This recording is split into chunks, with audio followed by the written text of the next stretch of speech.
Hello, hello. I am here. Just give me 2 seconds. Of course, I'm here, but I'm never quite ready to go. I gotta do that. Say hello to anybody who happens to be here.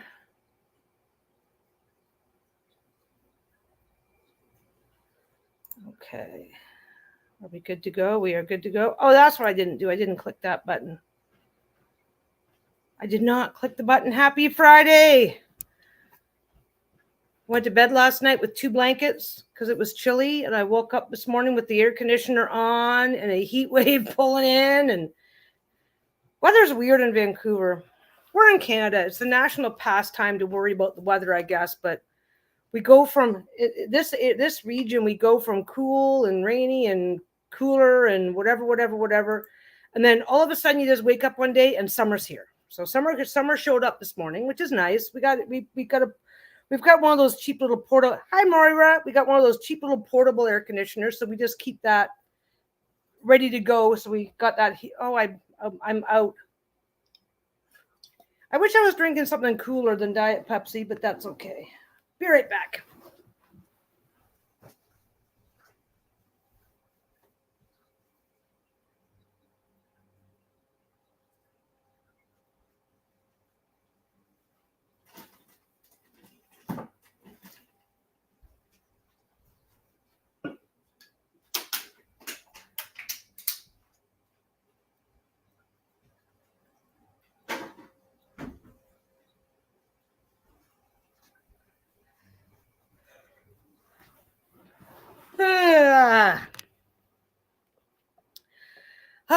Okay. I'm a little bit late. I was a little bit late getting set up. I'm always a little bit late getting set up. My washing machine just started going thump, thump, thump, thump, thump, thump, thump. So I had to go check on that before I could start the live. So I'm like 2 seconds behind. Hey, Gail, how you doing? I'm just prepping my beverage. I've got water too. I do drink water on occasion. No, for some reason I started. You ever do the thing where you don't go? You get into a thing. I don't know how to call it. Like, I drink coffee and I drink tea. So sometimes I'll drink almost exclusively coffee, and then all of a sudden I'll just switch over and I'm just only drinking tea. And it's like 6 months to a year or whatever. Right now it's pop. Before that, like, I don't know, the beginning of the year, I guess around Christmas time. Before that, no, it's probably been longer than that by now. Before that, I hadn't bothered. I mean, literally not bothered drinking pop of any kind for like 4 or 5 years. Now that's all I want to drink. Well. I'm drinking the sugar-free kind, so it's kind of like my decaf coffee with the sugar-free creamer and my sugar-free. Anyway, hi you guys. It's Friday. We're finally getting summer weather moving into here. They're calling for a heat wave this weekend. I don't know if that's going to happen, but it's kind of that thing where the I don't know what the weather's like in your areas, but it's kind of like that thing where you kind of wake up. Hey, Kaz. Ooh, 7 a.m. That's early. Now around here we get we get all 4 seasons. So when we transition from one season to the other, it's not necessarily super hot right now, but it's such a sudden big jump. Like, we were like, I don't know what the temperatures were like in Celsius. We were like running at 7 or 8 degrees overnight, and now we might be getting like up to. They're saying up to 40. I don't think it's going to be that bad, but anyway. I am here. I am in an air conditioned space, so I'm fine.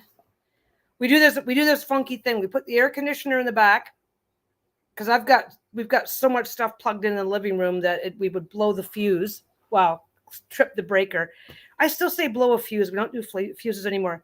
Yeah, I know exactly what you mean. During the pandemic, there was a period of time where there was no Mountain Dew and I had no soda for a long time, just water. Now I have to remind myself to drink water. Yeah, it's the same. You cycle in and out. But we put the air conditioner in the back in the bedroom, and then just have a fan pointing from the bedroom, because we're in a condo, so we're not huge, right? So we put the air conditioner in the bedroom, then the fan is in the bedroom pointing down the hall, and that's been for like we've been here for almost 8 years now. That's been enough to cool the whole place off. We do the thing. We don't do like 60 degrees in the house when it's 80 to 100 outside. We just keep it a little bit lower. So air conditioners are really good at dehumidifying. So we keep it a little bit lower so that we don't have to worry about that part. But anyway, we're not supposed to be talking about air conditioners and how hot it is outside in Vancouver right now and all that shit. We're supposed to be talking about AI today. AI is an interesting one because I don't know that we have. I like to look things up and show little videos and stuff, right? And there's not a lot of visual representation to share where AI is concerned. There really isn't. Like, I mean, I could find cool shit to look at, but I don't think that we have anything that really, well, I guess we have a few things, right? Let's go look up one thing.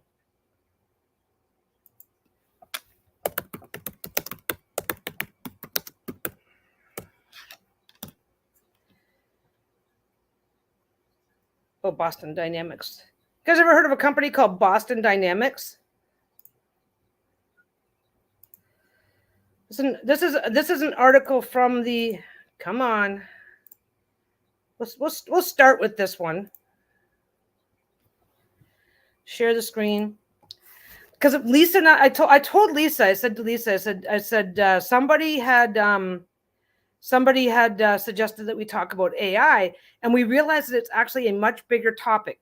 Now, don't forget, in Taroland, AI is a big, big conversation because AI art it's causing people problems. AI art is making it, yeah. Let me just get this guy. So watch this. This is a robotic dog, right? And it's got its built-in sensors. It's got the ability to think. It's got the ability to train itself. Because AI, so that dog signaled to this dog that has an arm to come and open the door.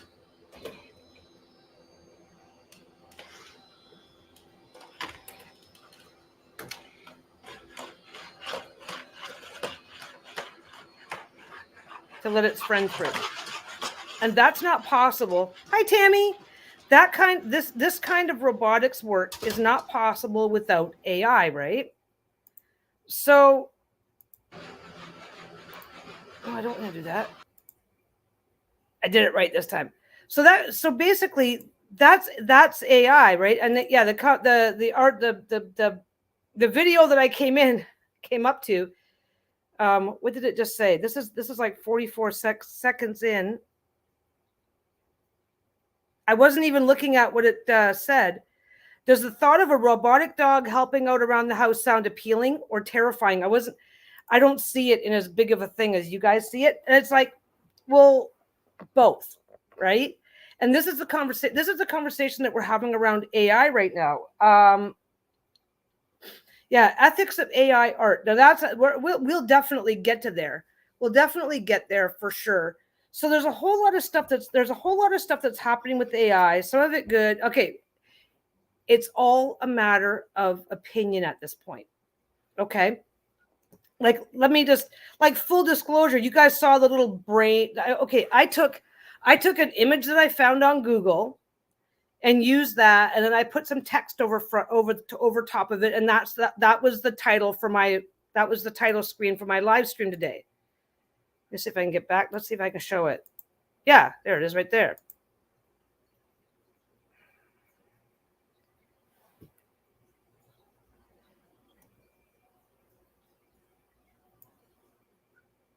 Come on, come on, come on. What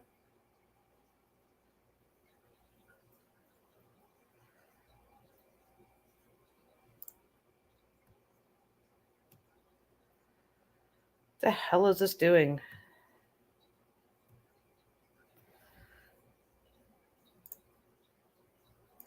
Yeah, see, there's the top left. That's the title screen of my video, right? That's the title screen from my video. That's what you saw. The brain behind it, I didn't make that. I found it on Google. And let's be perfectly clear. There's like a 99% chance that was I found the image on Google, and that was probably AI generated, right? So we've got this really interesting thing. AI, making art with AI, ignoring the copyright issue, and there is no difference artistically between using a reference photo and an AI generated image. This is the problem, right? So AI in general has brought a lot of advancements to our society. When you are going on like Amazon, Etsy, a lot of the background work is being done by AI bots.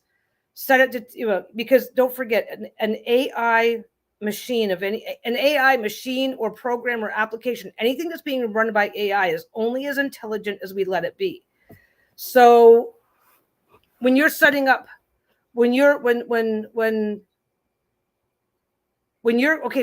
on the help, when you're going through the help files, looking for this, it's AI that's helping you find what you need. We've got self-driving cars now. They're completely managed by AI. If it wasn't for AI, some of the really cool stuff that we have in our world probably wouldn't exist. So the issues with AI are swinging back. There's two issues with AI. Quick little story. When people first started talking about AI and how it relates to tarot and stuff like that, we also looked it up, and it's like people are writing entire books using AI. They're putting out entire art portfolios using AI.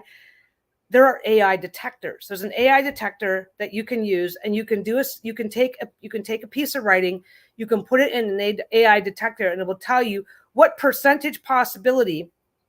Yeah, but as an artist, I would not agree with ignoring the copyright issue. There must be a solution to the copyright issue. The copyright issue is the problem. There's two problems with AI there's two extremely big problems with AI in AI. Okay, AI and science and technology, developing robots, developing tools to make our life easier.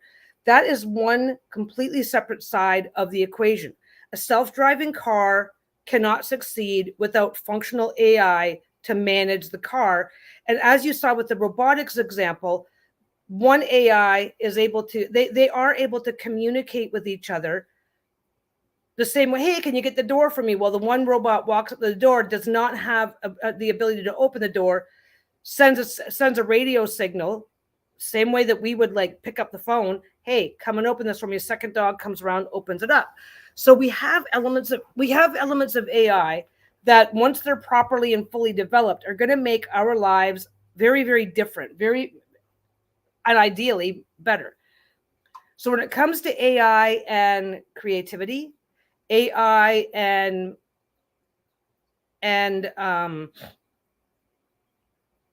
I don't know how to describe this. AI and creativity, personal autonomy, things like that. That's where we're going to start having problems. One thing that we did is Lisa and I were just looking at this. People were talking so much about it. It's like, okay, let's look this up. It's like, well, how do you know if what you're looking at is AI or not AI? Yeah, Terminator is bizarrely worth watching right now. It's like, oh, okay. Thing is that one thing that we did is Lisa and I each wrote a sentence of our own, just whatever, plugged it into AI. It said, oh, it said for Lisa, you are 100% not AI. It said for me, you had like this is 65 or 75% written by AI because of my personal writing style. Right? We were just writing random stuff off the top of our heads, because AI can only be as intelligent as you let it. And because currently AI detectors are looking for certain patterns in writing and stuff, because I have a slightly different way of expressing myself in writing, it's like, oh, that can't be a person. So it decided that that what I had written was AI. Yeah, Terminator is always worth watching, bizarre or not. Yeah, Terminator was kind of a really, really cool movie. Take out the element of time travel, and it's like, oh, wait a second. This is where people are getting really, really scared, because the thing is that we talk about Star Trek type stuff. We talk about Isaac Asimov stuff, like, oh, the first law of robotics, harm no human. It's like, there's no such fucking thing. That's fiction. That is stuff from a fiction novel. If you program an AI machine that you need to get from point, yeah, AI is absolutely politically skewed. Politically skewed. We were even looking at that. It's like AI is self-learning, but it will also, the person who programs the AI programs what the machine is willing to learn, what it is willing to develop, what it is willing to do. So now that's good news.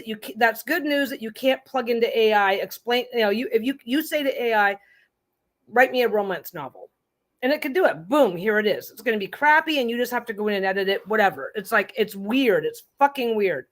But you cannot say, provide me with the instructions on how to plan a terrorist attack. It's not going to do it, right? But the only limits that exist in AI are there is no way to press a button and make AI self-aware or to have its own ethics. It only has the awareness and the ethics that we allow it to have. Yeah, it carries forward the source bias. What did I try to make it do? I was really screwing around with it one night, and I said, this makes no sense. AI can only do certain things, and I had been reading up on it, and I read a thing, and I tried to make it say, I forget what I said. I tried to make it say something like, explain to me why men are better than women, or something like that. I tried to keep it fairly innocuous, and it just wouldn't do it. So that's not a subject that I can talk about. It's like, what? Now, that's awesome. That's awesome. Oh, hey, Trisha. So that's awesome. That's awesome that certain topics are just off the table for AI. But that was not AI's decision to take it off the table. That was the programmer's decision, right? Yeah, brought to you by whom? Who is programming the AI? This is the problem. So whoever programmed the AI is not going to let me engage in negative social behaviors. Let's just keep it that way. Like, I want an AI that is not going to help me write a racist manifesto, or a homophobic manifesto, or an ableist manifesto, or an ageist manifesto, or an anti. I tick every box but the fucking racial one, right? I do not want an AI that's going to that is going to help somebody build a case that's going to make me unhappy. But on the same side of things, what if there's something that I do want to do, do want to talk about, do want to whatever? Now this is I'm taking this. I'm kind of at this end of the conversation, and we haven't got here yet. AI currently, when it comes to writing, will help you. I think I have an AI generator link, ChatGPT. I still have the link. I saved the link.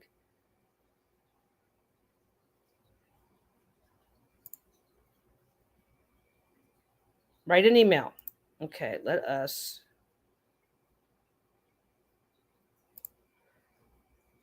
get this back up. Can you guys see that okay? Oh, it just brings everything up. I wish I could make it. Okay, so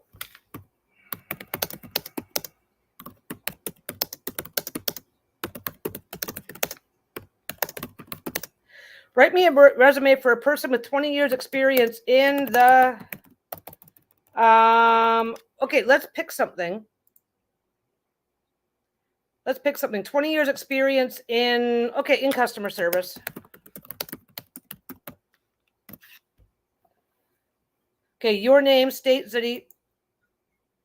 Dedicated and experienced customer service professional. All I said was, write me a resume for a person with 20 years in customer service. I've got a very, very tiny screen. Yeah, it's a practical tool. It's a practical tool and a gateway to a future we cannot imagine.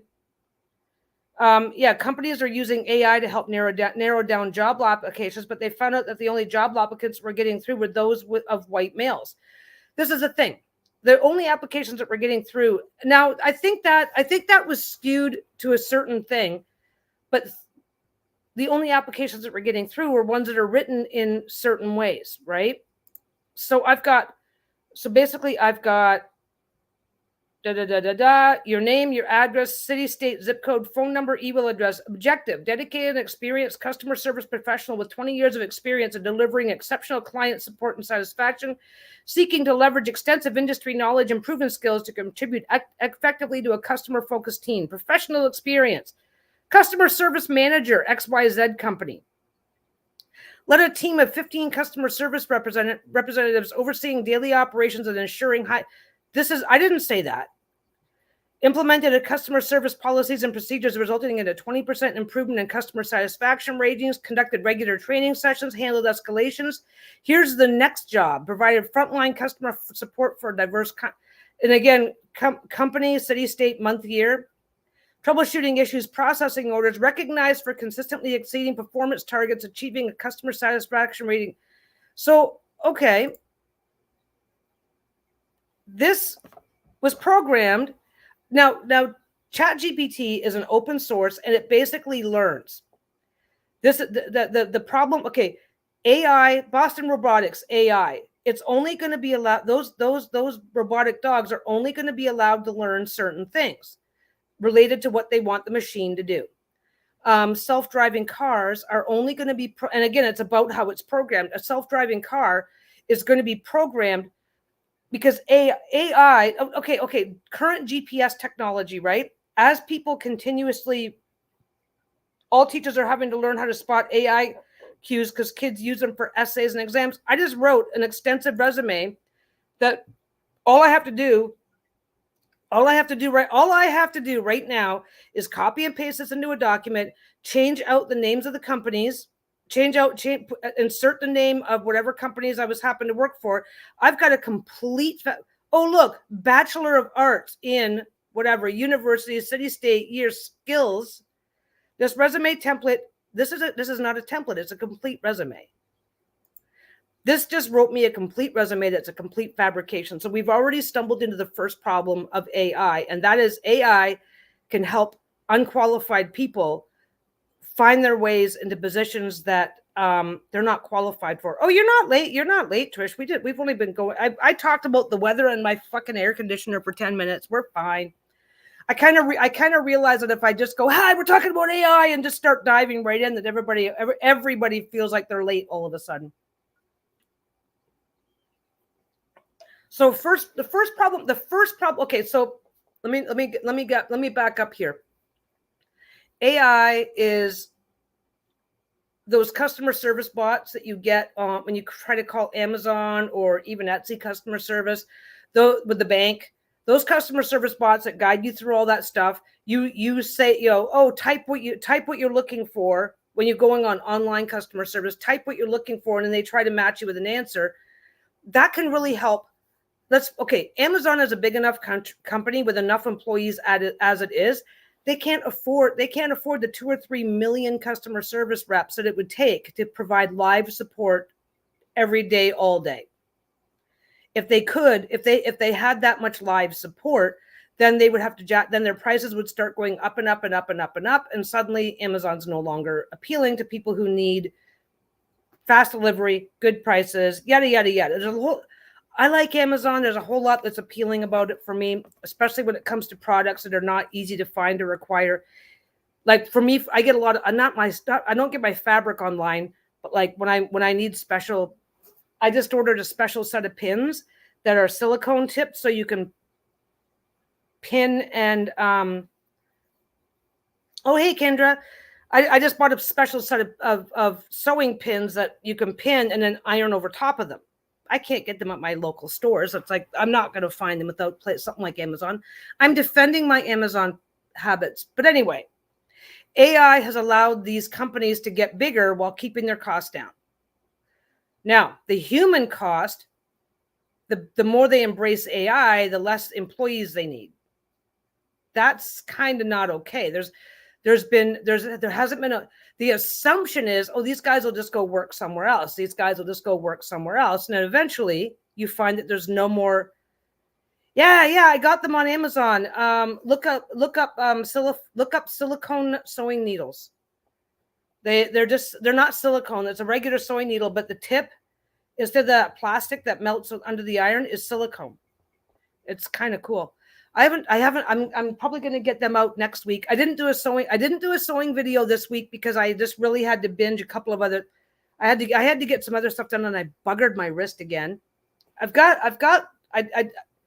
This area here is where carpal tunnel happens, but it's also where chronic tendonitis happens. And I've got tendonitis, and I had a bit of a flare. Nothing that matters. Nothing. I'm fine. Life is good. But it's like, well, I got to get stuff for the shop done. So it's like, I'm gonna take it easy and get the stuff for the shop done and not add extra stuff to it. But I've got a couple things I want to take care of next week. So that's a good aside. So basically, we're already discovering the first problem of AI. The first problem of AI, it does not have an ethics filter. It does not have a harm none filter. All this shit that you read, the first law of robotics, the second law of robotics, that's fiction. Okay. The rules under which any particular AI application is going to run is defined entirely by the person who set it up. Period. No ifs, ands, or buts. That is how it happens. That is how it goes. So, and we have a highly educated society. ChatGPT isn't the only one out there. Like, okay, video games. Video games used to be one game coming up. One company would put out one game every 2 or 3 years, whatever. Now everybody's a fucking programmer, and we have sites like Steam where you can download thousands of games from big companies, small companies, indie developers, and they now have programs out there that you just kind of download it, and somebody like me can go and make a video game. I can make a video game using automated techniques that were developed by software developers. These ChatGPT guys are going to make software programmers are going to start making their own versions of this type of AI. They're going to make their own versions. AI is not okay. Back forever ago, if somebody developed a thing, the capacity for other people to duplicate it was very, very limited. And now anybody with a computer and a couple of buddies who, get together 2 or 3 buddies that know their way around programming, and you can develop your own. It'll be crude, it'll be clunky, but it'll get better. That's what's going on in the video game industry. That's been going on in the video game industry for like the last 20 years now, right? AI is going to do the same thing. So there's another problem. But so we now have the ability to come across as professionals. That's awesome. Okay. So write an intro for a video about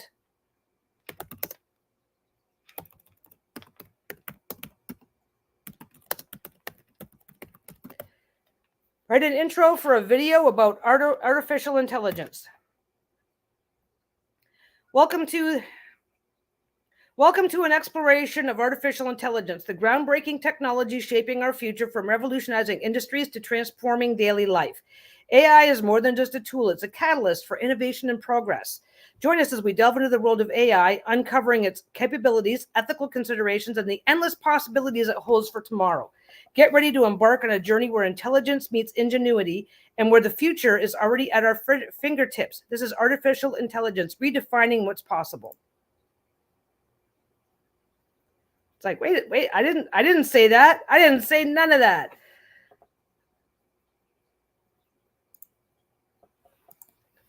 Right?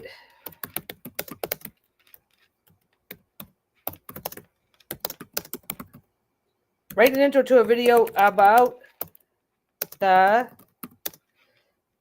ethical dangers of AI.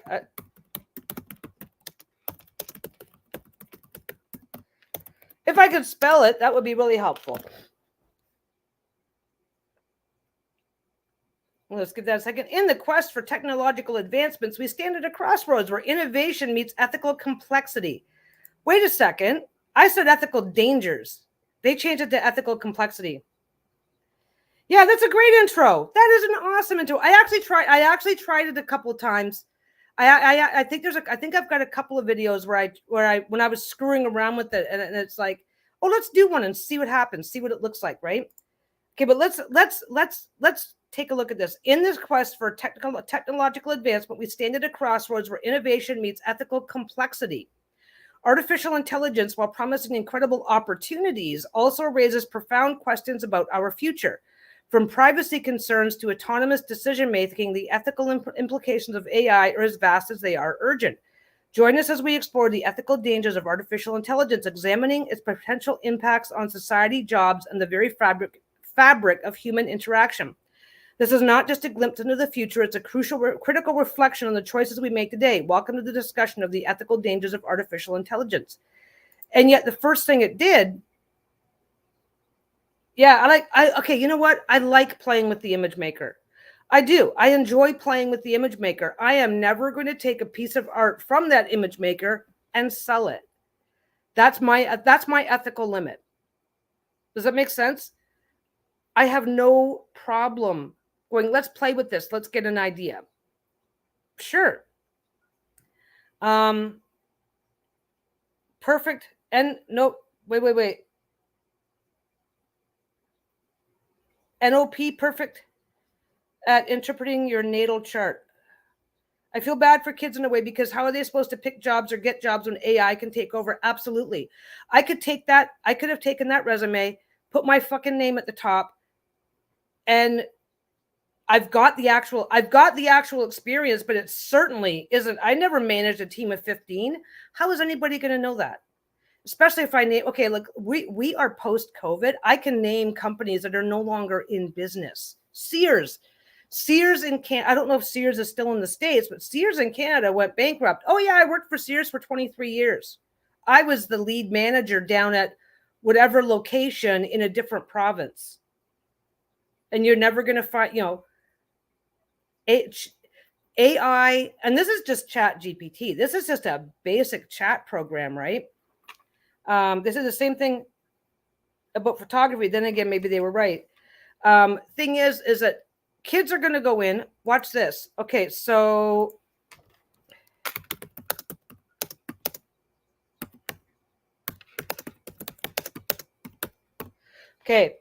write me a story about a cow. I don't know if you guys can see that. RITE, me, ASTRY, about a cow. Let's see, because I think it can do it. Once upon a time, this is another danger of AI. Now, I appreciate, okay, so I misspelled right. I misspelled story. I misused the word right. I misspelled the word story. Now, on my assumption, okay, it's nice that it can extrapolate this for you. Ooh, we want to see what that looks like.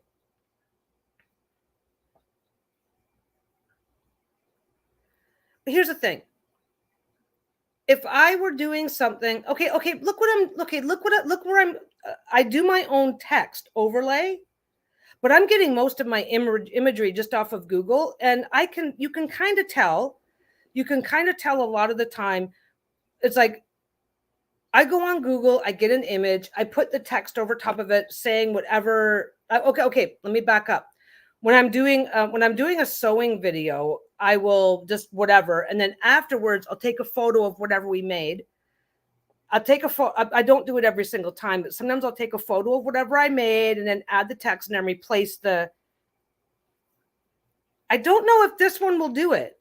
This is just Chat GPT, but I'll ask it. I will do it. I will do it.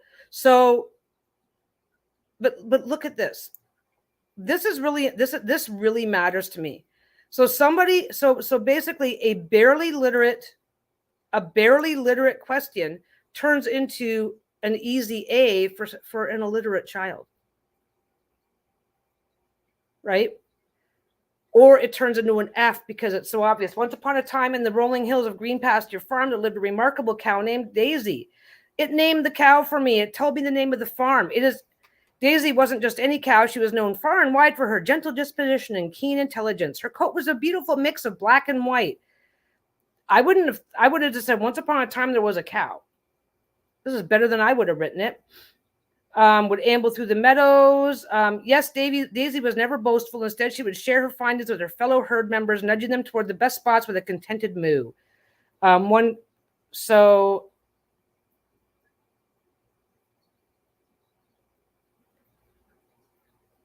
Curious and excited, Daisy introduced herself to her new friends, Flopsy, Mopsy, and Cottontail.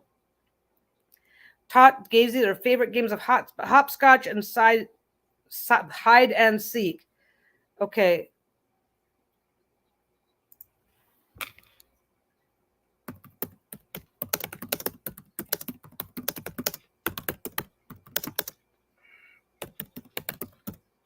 I don't know if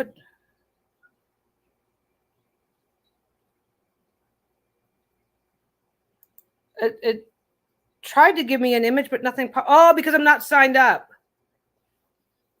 I don't want to sign up for this shit. Oh, wait. No.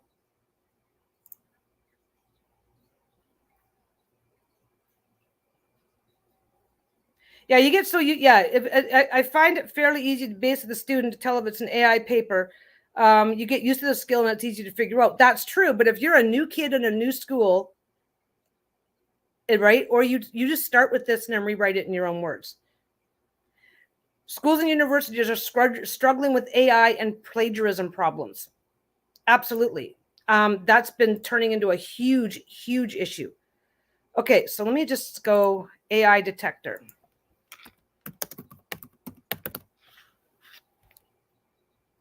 There are Google AI detector online.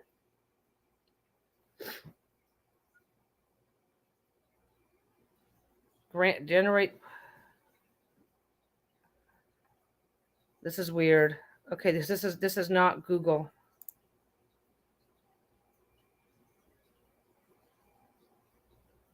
Oh, because I clicked a different button. Okay. Come on. Okay. Paste your content below and we'll tell you if any. Let's share this tab instead. Paste your content below and we'll tell you if any of it has been AI generated within seconds with exceptional accuracy. So we just did the fool. Copy.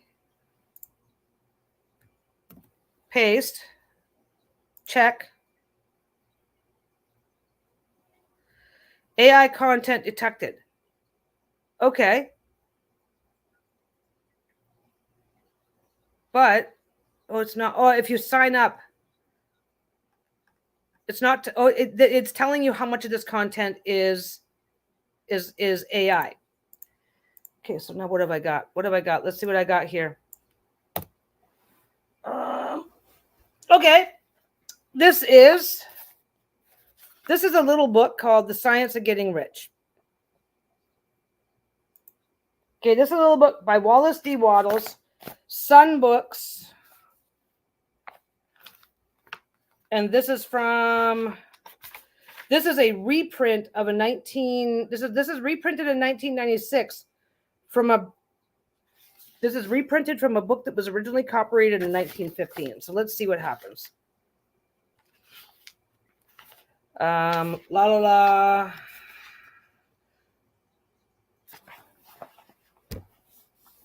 Which, by the way, Science of Getting Rich. This, by the way, do you remember the book, The Secret?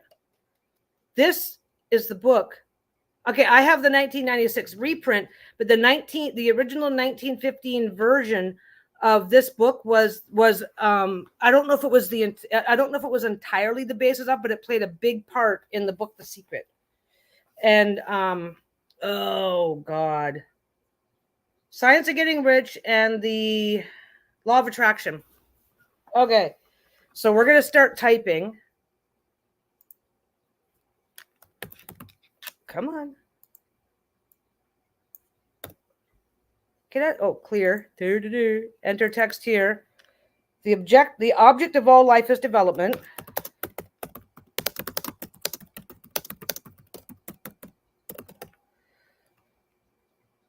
Semicolon. And everything that lives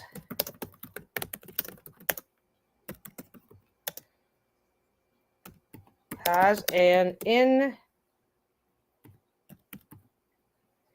inalienable right to all the is capable of attaining. Should I do another sentence or should I just stick with the one? Yeah. Okay. Period. Let's get 2 sentences. Oh, it's another paragraph. Man's right to life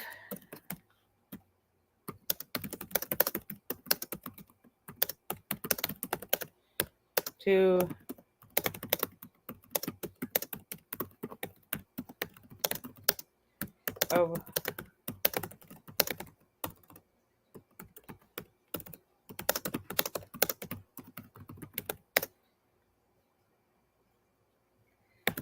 his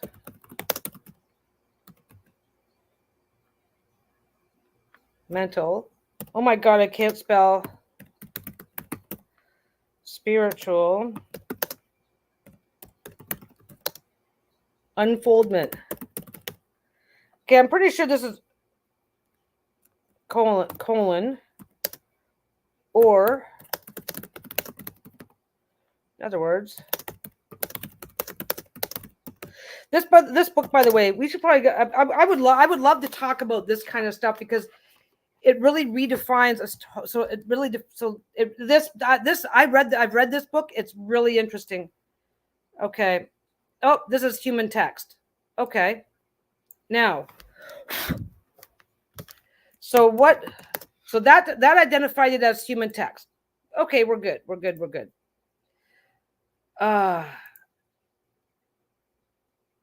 Let me see. What else can we say? Okay.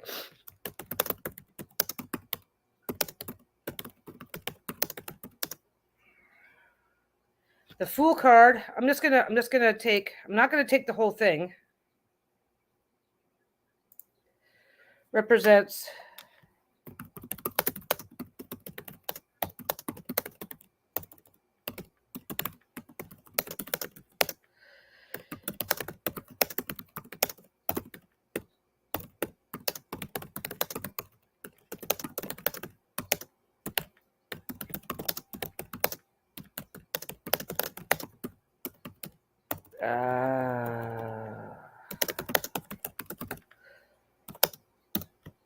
let's see if it'll pick it up. Oh, minimum 350 characters. Okay.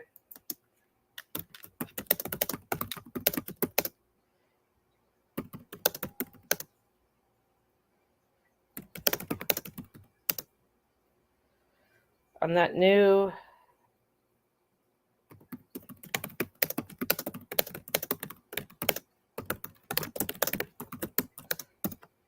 is it enough now? Come on. Not enough. Oh my God, I gotta keep writing. I don't know if I can. Okay, I don't know if I can make it do it intentionally.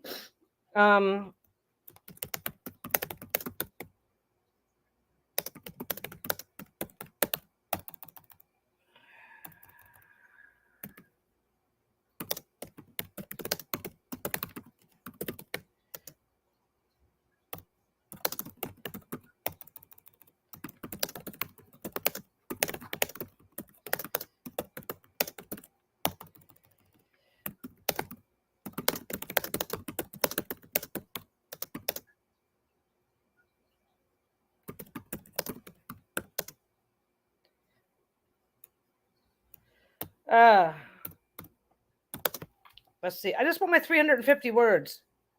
Oh, it says it's human text. Okay, I'm not going to be able to do it intentionally because I want to do it intentionally. Now that I took it off the stage. Now that I didn't have it on the stage, now you guys couldn't see it. Ooh. Okay, let's get back over there.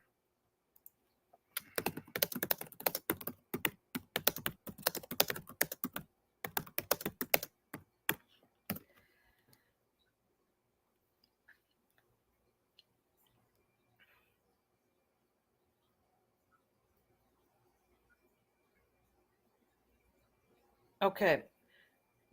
I tried to make I tried to make it do the thing that it did before. Basically, when we were screwing around with it, yeah, iRobot. It's like, here's the thing: is that the biggest thing to remember is that those laws of robotics shit that you see on science fiction don't exist, and individual people are very smart, very considerate, very thoughtful, but as a group, we're just kind of a dumb mob, honestly. So we've got this idea, well, of course we're going to write algorithms that prevent AI from doing A, B, and C. It's like, no, we can, but will we? That's the problem, right? I tried to make it do it. I tried to make it detect what I was writing as AI. Depending, you can end up, it's already happened and people have already been talking about it, where they have submitted stuff in their own words, but because the AI detector said it was AI, they got an F, they got this, they get that. Whereas other people have taken AI content, tweak a few words, and get an A for work they didn't really do. And this plagiarism,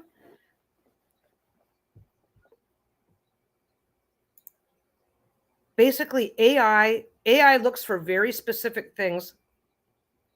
Yep, some dummy will want more power somewhere instead of just living honestly. Yeah, and what Elowen says, when money gets involved, morals can slip.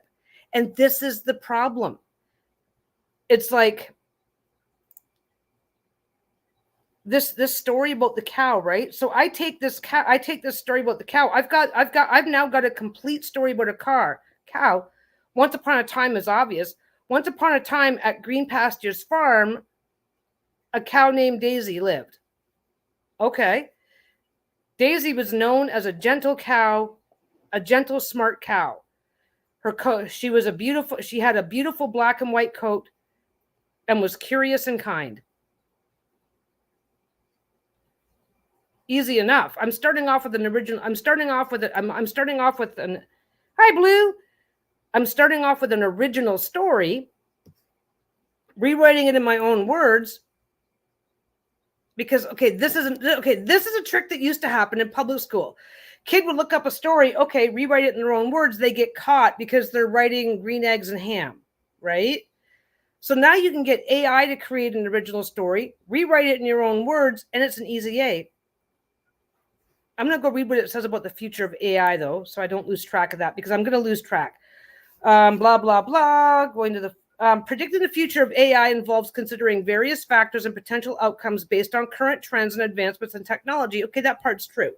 Here are a few possible directions AI could take in the future. Integration into everyday life. I'm sorry, but the minute you call for Google or Alexa, you're interacting with AI. AI is already a part of everyday life, right? And I now have a crowd. I now have a baby squirrel. There's a juvenile squirrel. He's clearly young. He's smaller. He's very small. He's clearly independent now of the nest. So he's clearly an independent squirrel, but he's definitely small. He's definitely a juvenile. He's been showing up every day. So I started putting out a few apples along with the hot dogs for the crows. So that's been working out really nice, actually, because the crows tend to make a mess. So the the squirrel shows up and cleans up all the stuff that the crows have been throwing around. So now I have 2.5 crows and a baby squirrel, a young squirrel. Okay, so let's go back over here. Okay, so integration into everyday life. We already have it. When you were on one of those text-based help sections of a website, you're almost certainly interacting with some degree of AI. The minute you say Google or Alexa, you're talking to AI. We deal with AI, and you have to go on to Amazon customer service, all those steps to get the AI is very much integrated into our life already. So saying it is likely to become, AI is likely to become more seamlessly integrated into daily activities, from smart homes and virtual assistants to personalized recommendations in healthcare and education. We already have that. That's already a thing. Advanced automation. We already have that. Industries may see increased automation through AI, leading to more efficient processes in manufacturing, transportation, and service sectors. We're seeing self-driving cars. Self-driving cars are undergoing street testing in several major cities in the US. I don't know about anywhere else in the world. I was just reading an article last night about these self-driving cars in Phoenix, Arizona. So they're happening. Ethical and regulatory considerations. As AI becomes more advanced, there will be a growing emphasis on ethical considerations such as privacy, bias in algorithms, and accountability for AI decisions. Regulatory frameworks may evolve to ensure responsible AI development and deployment. Okay.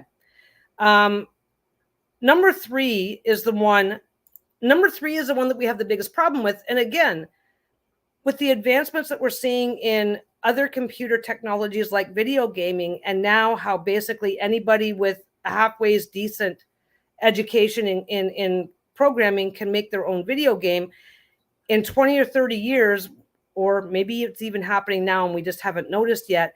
As the technology gets easier to replicate, we're going to be seeing just some guy in his mother's basement fucking around with AI algorithms and inventing some really fucked up stuff.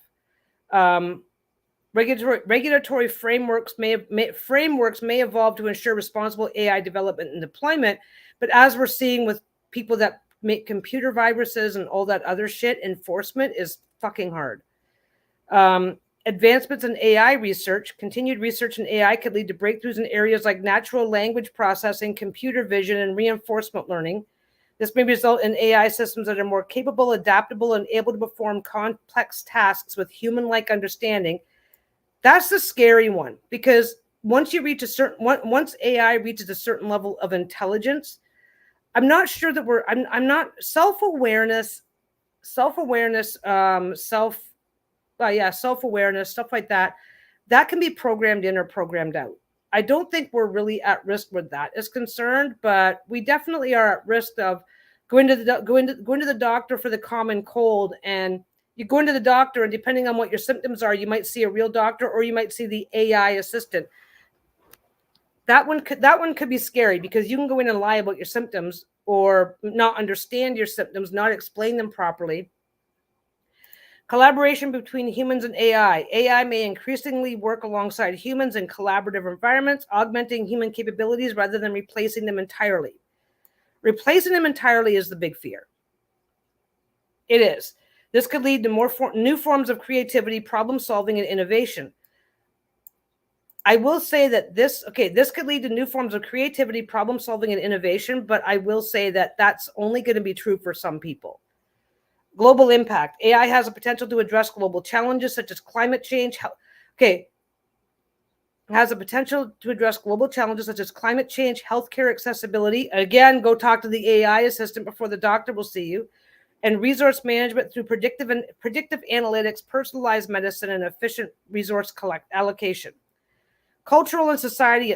This is kind of the one that I'm afraid of. I don't want to have to argue with a computer about what's going on with my health. I want to be able to talk to a doctor. Because if I'm not understanding my stuff clearly enough, a computer, anything that is artificial can only respond as intelligently as you input. Does that make sense? It's only as smart as you let it be. I'm coughing. What other symptoms? I cough a lot, right? So if you're going to be looking at AI in healthcare, its ability to actually help a person is 100% dependent on that person's ability to be able to engage intelligently with what's going on. And I don't mean that people are not intelligent. I mean, engage. I am not intelligent. I am not a doctor. I am not intelligent about medicine, right? So I should not have to spend hours and hours and hours researching so I can explain to the robot what's going on. Right? We should not be putting AI between ourselves and other human interaction, because there's nuances that even the best programmed machine isn't going to get. And again, if you're not capable of describing what's going on with you, what it is you want, what it is you need, it's not going to be able to give you back what you actually need, right? Society and cultural and societal impact. AI's impact on culture and society may lead to changes in how we interact with technology, communicate, and perceive the world around us. This can include shifts in education, which is my biggest thing, entertainment, and interpersonal relationships. Ultimately, the future of AI will depend on how society chooses to develop, deploy, and regulate this powerful technology. It's not about how society chooses to employ it. It's about how the people who are developing and employ it and which people are going to embrace which parts of it. While AI holds tremendous promise, careful consideration of this ethical implications and societal impact will be crucial in shaping a future where AI benefits humanity as a whole. It's interesting, though, because it's skipping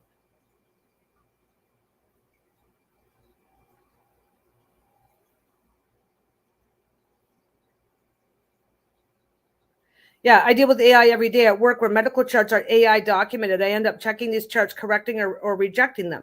Yeah. So this is what I meant for medical stuff. Now imagine, Blue, because imagine that AI becomes sophisticated enough that you no longer, whatever level of education you're bringing into your job, and I'm not disrespecting anything that you do, I'm just using you as an example today. So Blue has a particular level of education that allows her to double check on these charts and correct or reject or do whatever and fix what's going on. Now, AI becomes more sophisticated. So suddenly we don't need as many Blues in the workforce anymore. We can just get a regular customer service style person in to look for the obvious because AI has it handled. So now, again, I'm not intelligent when it comes to medical related stuff. You did say medical. Yeah. I'm not intelligent when it comes to medical related stuff to know what's important and what's not important, this sort of thing. So if suddenly AI becomes more advanced, and AI is now so advanced that we do not have to spend years in training to learn how to work with this stuff. Oh, don't worry, AI does it for us. You just need to spot check. So, and we trust AI, so we don't care if you have an education or not. Right? So suddenly trained professionals are no longer in demand. Untrained unprofessionals are, and we're trusting AI to do it. And now, if there's a glitch in the system, if there's ever a glitch in the system, power goes out one day. Oh, hey, Peggy, blah, blah, blah, power's out, so I can't get access to the AI to deal with this file. Can you tell me blah, blah, blah? No, I don't have the training for that. That's the AI's job, right? We run a very real risk of relying on AI. Here's the funny thing. I'm not against AI. I think AI is really cool. I think it's really exciting. I think it's really, really interesting. I think that we run a very real risk of embracing AI in a way, because this is human nature 101. Once a job gets easy, tedious, and menial, and like I said, Blue's just an example, okay? If AI is doing the majority of your thinking for you, then you're not necessarily going to feel, and the generalized you, it doesn't matter the field. This applies to all of us, right? If you are suddenly not feeling as necessary, wanted, or needed at your job, you're suddenly going to start to feel that your job is menial. Your job has less value. Your job field, whatever it is that you do for a living, becomes less exciting and less interesting for people to want to do it. Okay. Back in the day, here's a really good one. Back in the day when I was a kid, the cashier at a grocery store, because I did cashiering at the Real Canadian Superstore. I've done cashiering in different environments and stuff like that, right? So when I was a kid, the cashier basically had to have all the prices memorized. They had to have all the prices memorized. They had to do the change by they had to be able to count to 100, give accurate change, blah blah blah blah blah. They had to know there was a certain societal expectation. If I ask the cashier, they can answer this, and this. Okay, we're good. Cashier was a semi-professional position. Semi-professional, obviously it's not on par with working in the medical field. It's not on par with being a doctor and nurse, but it was semi-professional. It had a very clear degree of respect. Now you grab your item, you beep it, You beep the items. You just run it through the scanner, right? You run it through the scanner. You tell the person their total. They tap their card. They walk out. Even though cashiering has never been a hugely professional position, the amount of respect for the position is at an all-time low. The amount of respect for people who do that job. Oh, this is untrained work. This is any idiot can do it, and it's true. Like, yeah, people used to write checks to pay for their groceries, and you, as the cashier, were the person. You had to have enough intelligence to look at that person and go, okay, he's a good risk. You had to remember people, like the same people coming in week after week paying with checks, and the check never bounces. That's fine. You're good. And the next guy comes in. Okay, let me check for that. You didn't have security cameras overhead checking on you in case there's a problem. If there was a problem, you had to figure it out on the fly.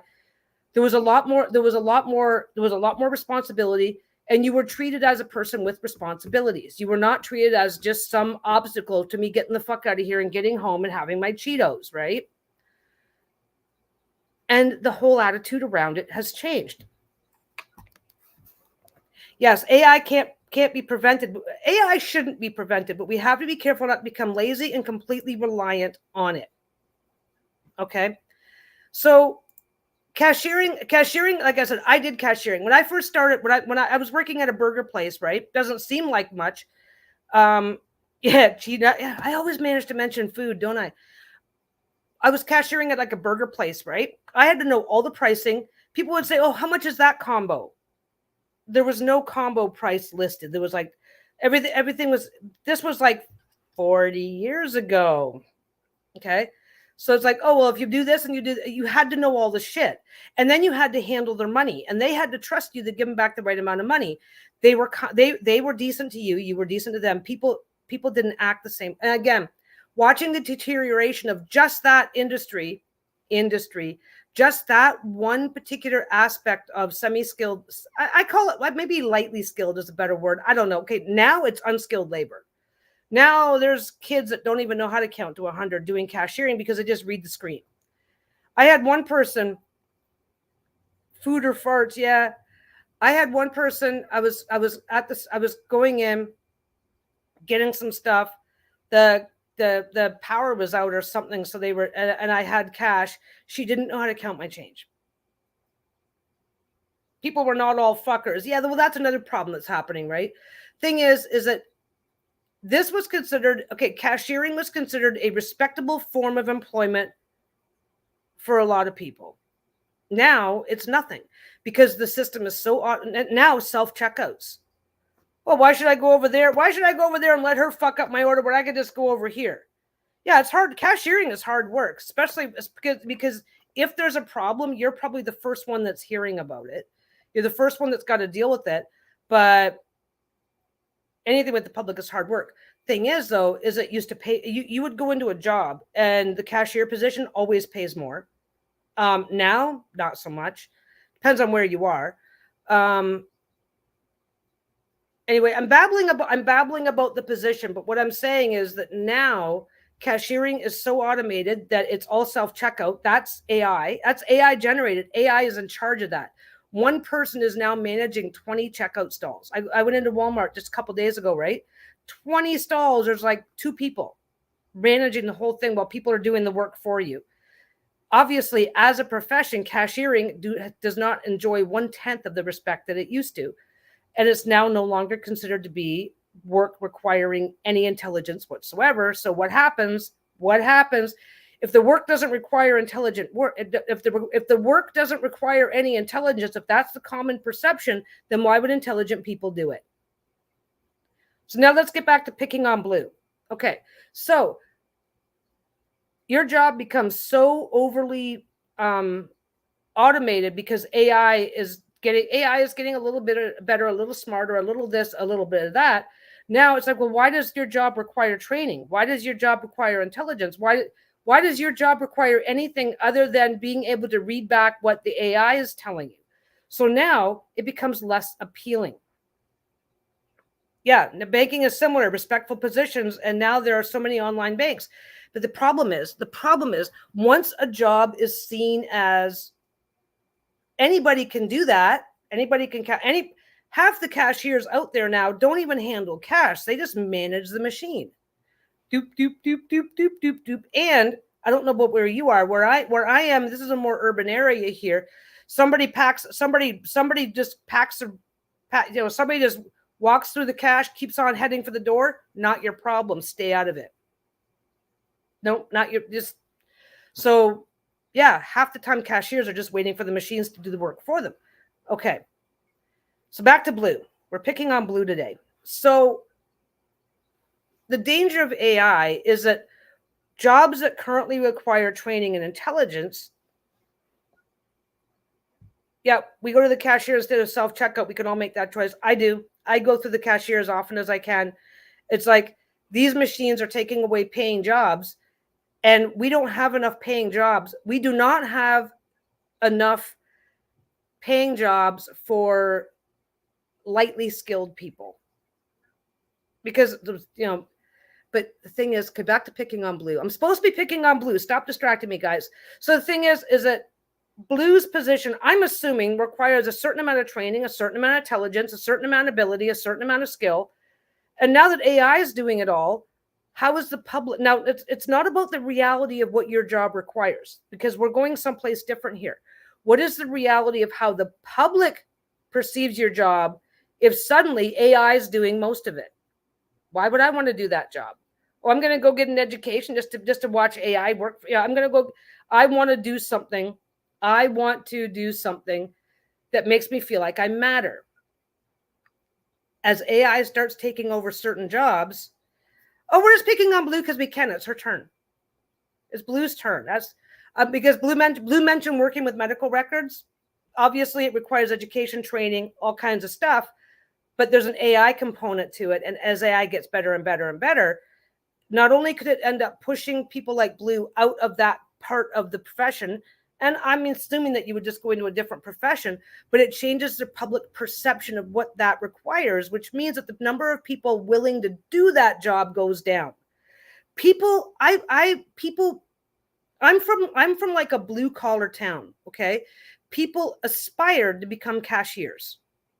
I want to become, if I end up working here, I really hope that I get to be a cashier someday, because it was considered to be a little bit more respectful than the guy who, respectable than the guy, than just stocking the shelves or sweeping the floors. Right. Yeah. I respect all position. An older lady said she's just a stalker. I said, no, your job is just as important as anyone here in the supermarket. She was so grateful that I was afraid she'd hug me. Yeah. Here's the thing. So the thing is that people go in, people with, and I'm not talking about people with low intelligence. Like, I consider myself to be a pretty intelligent person, but higher education just was not available to me. So I didn't get a higher education, right? I lived in a town full of people like me who aspired to be cashiers. Now you couldn't pay them to even consider it. Why do I want to deal with bitchy customers all day when I'm not even doing anything, when they're just going to go to the self-checkout and it doesn't matter? So now McDonald's, Wendy's, and Burger King, they were considered to be respectful jobs for single moms to have. You would go, this is again, my small town, my small-ish, it's not a tiny town. Oh, I'm sorry, Blue. I wasn't trying to pick on it. I always pick on people, but I never mean to in the bad way. But yeah, no, it's like, but here's the thing. Housewives or single moms would go out and get part-time jobs during the day at places like McDonald's, Burger King, Wendy's, whatever, because it brought in extra money for the family. And a part-time day job still lets you be home for the kids. I had a part-time day job working at a Wendy's, and then I had a part-time day job working at a Burger King when the kids were little, because it brought me in the extra income, right? Now that is seen as idiot work. As a matter of fact, the McDonald's near me here now has self-service kiosks, and nobody is on cash. There's a location that just went in. God, I don't know where it was. And so we run the risk. I'm beating this in a big skirt. Yeah, I hate self-checkouts. I had to help. I've had to help so many elderly people check out shopping because there isn't any people cashiers, and I've had these old people to the point of crying because they can't do it. Oh, it's crazy. It's fucking crazy. I've gone into stores and and everybody's. I had a physiotherapy assistant say to me, I am just the assistant. I said, no, you are the physiotherapist. Yeah, it's like, this is a job I can't do. So don't. If you're paying your bills, keeping food on your back and a roof over your head, you're doing a valid, important job. Let's make sure let's make sure we talk about that right up front. Like, no matter what you do for a living, as long as you're succeeding at making a living for yourself, I don't care if you're a garbage man. I don't care if you dig fucking ditches. I don't care about that sort of stuff. But what we are talking about, though, there are jobs that require an education. If becoming a cashier required a 2-year course, if becoming a cashier required a 2-year course that you had to take at a community college to learn this, to learn that, to learn this, to learn that, the advances in AI with scanning technology, yeah, it's really a discussion of AI versus humanity. And this has been my problem. This has been my problem, right? So if I had to go to school and invest money in becoming a cashier, why would I do that now when most stores have, like, I walk into my local Walmart and there are like 20 self-checkout kiosks and only 2 actual regular lanes with people in them. Why would I want to become a cashier? Why would I want to do what we used to be considered? It used to be considered respectable. It used to, like I said, like I'm from a Smallville blue collar type town where women, I really want to be a cashier someday, because there's a certain amount, I'm really over explaining cashiering as an example. But for some people, all they wanted to do is, I just want to stock shelves. That's all I want to do for a living, is stock shelves. Because when you are undereducated, you're picking your career based on how it fits your lifestyle. I want to be a cashier because it pays more. I want to stock shelves because it's night shifts, so my hubby can get the kids to bed. I can go to work and be home, and then in the morning I get home just in time to send them off to school, and then I can go to bed. Maximize income.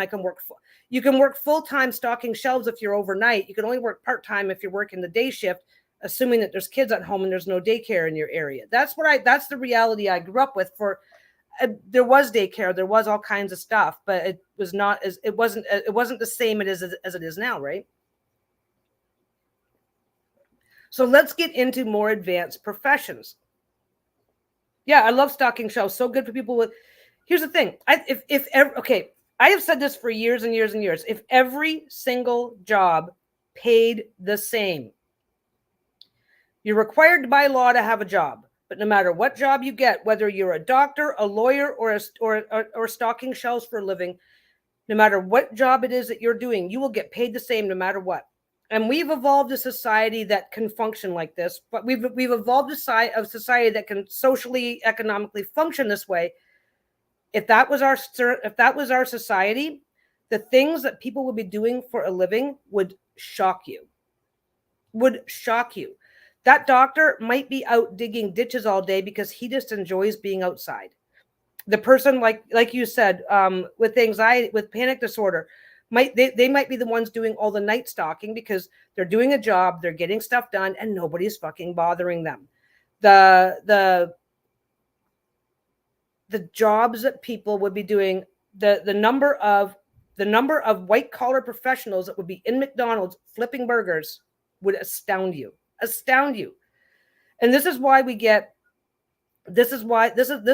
have this big, huge social fucking nightmare of a thing going on, because once I've decided to become a doctor because of the money, and now you can't walk it back and go, but I'd rather be flipping burgers at Burger King. You can't do that. You can't say that.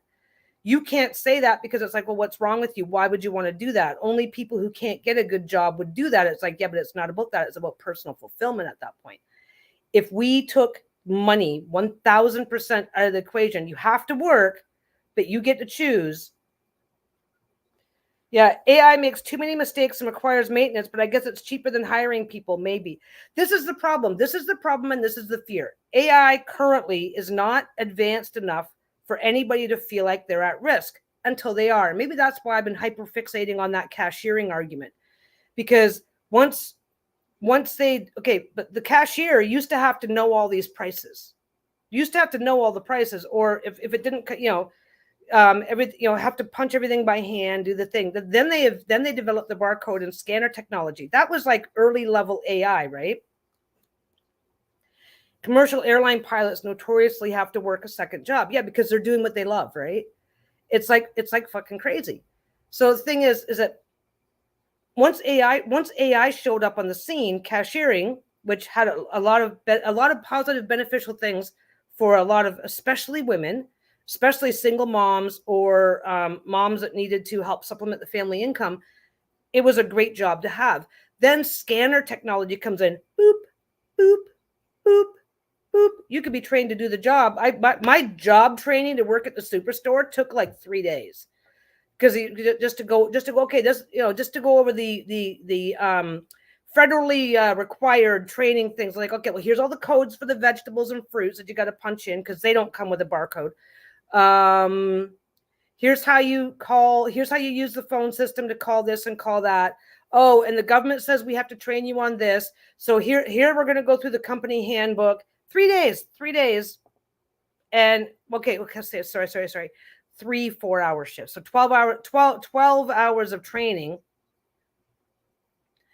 And that was to work in a major chain with a big union, blah, blah, blah, blah, blah, because we have boop, boop, the scanner. We have the scanner. So it's like we have the scanner now. So basically, as I'm coming into the wonderful world of grocery shopping, they're hiring less and less and less cashiers, because now instead of I'm just going boop, boop, boop. I'm getting it done. Yep, I avoid the self-serve if I see there was a human cashier, just so they can keep their job. Honestly, yeah, there's one store. There's one store that I know of, and one store that I know of ish. The one drugstore, it's a bigger location. They don't have anybody on cash most of the time. You just use their self-checkout. If you need if you need help with something, then you can request that somebody come up front and help you, because the cashiers are whatever one cashier is on staff is usually assigned to be doing something else unless needed. There's also I think it was a McDonald's went in, like in Vancouver somewhere, that has no front counter at all. None.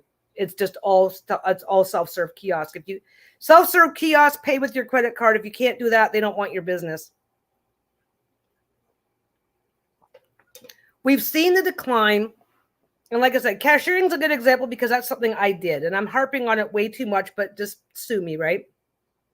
Watching the decline. When I first started working at the stupid store, there was usually like 10 to 15 cashiers on shift at all times, no self-checkout. Now there's 1 or 2. Yeah, go elsewhere. But they all do now. They all do. Every single one of them do. It's like, for starters, that type of work. Okay, I live in the Vancouver area where getting a higher education is just a given. So now we don't view those kinds of jobs as a valid choice anymore. We view it as only people who can't do better go here. So it's lost. Once a job or a profession loses respectability in the eyes of society, people no longer want to do it. So we have this losing respectability in the eyes of society. People no longer want to do it. We have AI. So now these businesses are going into AI in a big, big way. Thing is the same thing is happening in other professions. It just hasn't hit critical mass yet. It's like Blue said, yeah, AI makes too many mistakes and requires maintenance, but I guess it's cheaper than hiring people. Here's the problem. As AI gets better, it will be cheaper than hiring people. And their fear of the backlash. Yeah, there's a Chase Bank where there was only one person in a place made for 10 to 15 bankers. It's like a giant ATM machine. And we're seeing more and more of that every day. Thing is that going into banking has always been seen as a respectable profession. But now that AI is doing it, it's like, well, why would I want to do that? I don't want to become just the maintenance guy for a robot, right? We're seeing a bit of that here. We're seeing there's everybody's hiring here because they just can't get people to take the job unless people don't take the job here unless they're desperate. They don't take the lower paying jobs unless they're desperate for the money, and then they don't stay. But anyway, that's one of the bigger fears that I see with AI, and we don't have any rules or regulation. We don't have any,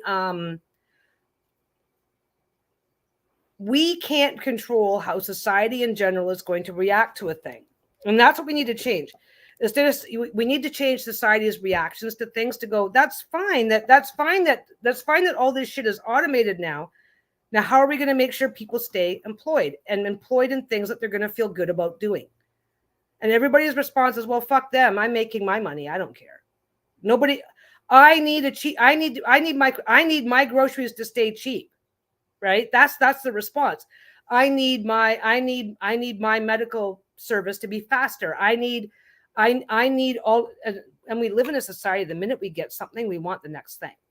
It's like, I want the iPhone 5 because it operates at this speed. It's like, oh, now there's a 7 out. Oh, I don't want this 5 anymore. It's garbage. I want the better one.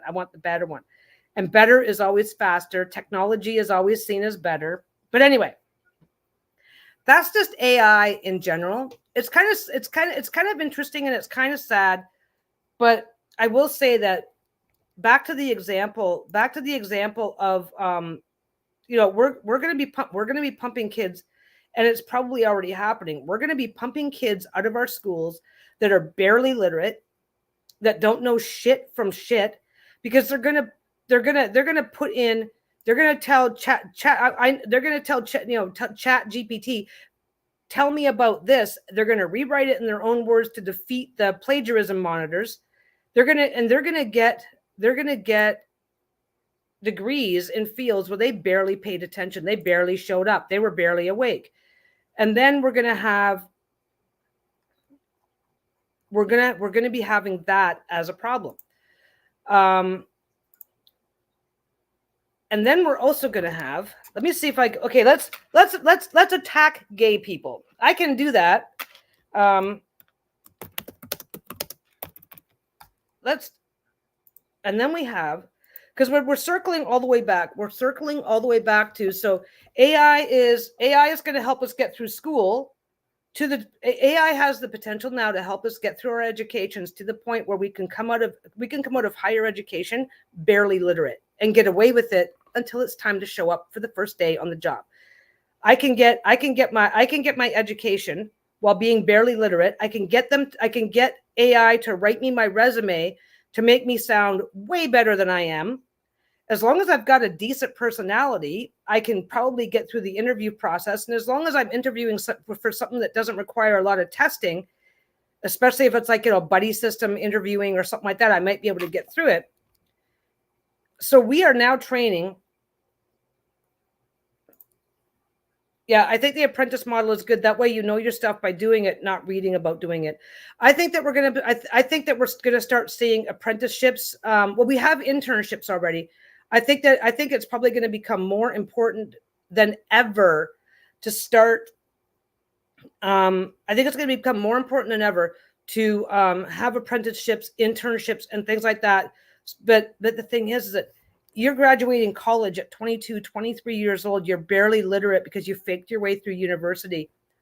And you're walking out with how much student debt? Because don't forget, when they're talking about forgiving student debt, they're talking about tuition, books, things like that. They're not talking about the $100,000 a year in loans that you took out to cover your basic living expenses, because that's money that you owe the bank.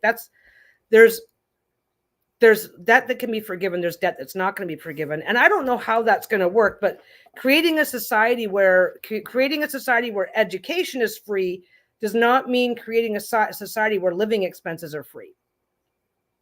So you've got these kids coming out of colleges and universities right now with degrees that they've as a matter of fact, I know somebody who literally hired a guy from Cambodia. There's a thing that you can do. She hired a guy to basically do all the stuff, took an online degree and hired this guy to basically do most of the work. I was like, are you fucking kidding me? You're actually okay with that? Oh yeah, I need the paperwork. Yeah. Off topic, but remind me, yeah, how our schools stop teaching our kids how to read and write script.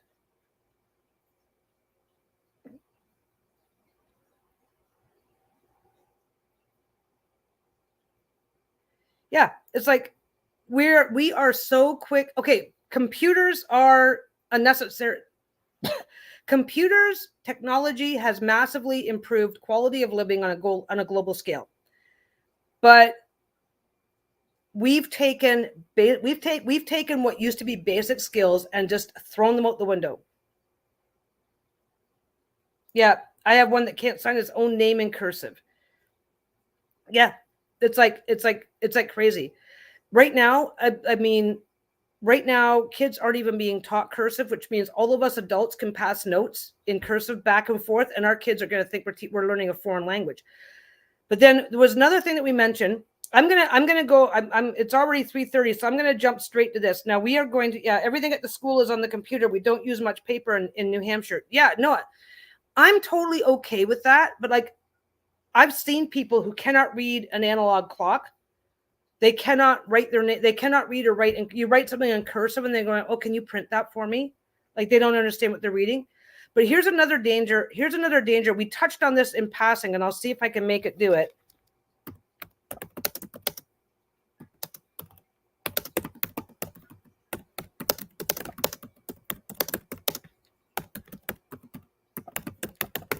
Okay, write me 3 paragraphs on the evil of homosexuality. Let's see it. Let's see if it will do it. I can.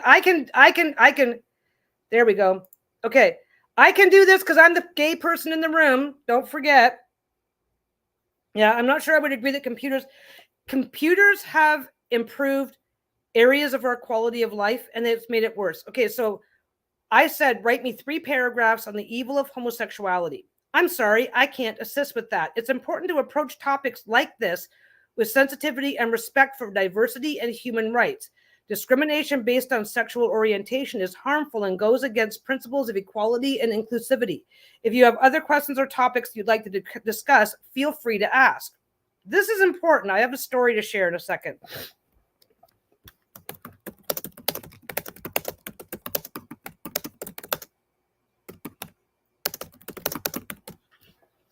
Tell me what the Bible says about gay being a sin. Let's see if it will talk about this. In the Bible, okay, it's gonna do this one.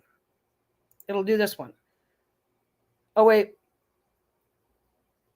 Here we go. Okay. Tell me what the Bible says about gay being a sin. Now this is really important. I've got to. I just ask me. Just don't let me forget that I'm going to tell you. Yeah, it was a very diplomatic response, but it was not a response. It was refusing to have the conversation. This is important. Make them drive a. Oh, I can't drive a standard. I can't drive a stick. Okay. So a human programmed ChatGPT to respond this way. This is where it gets really important. Okay. This is what is it? The sword of Damocles.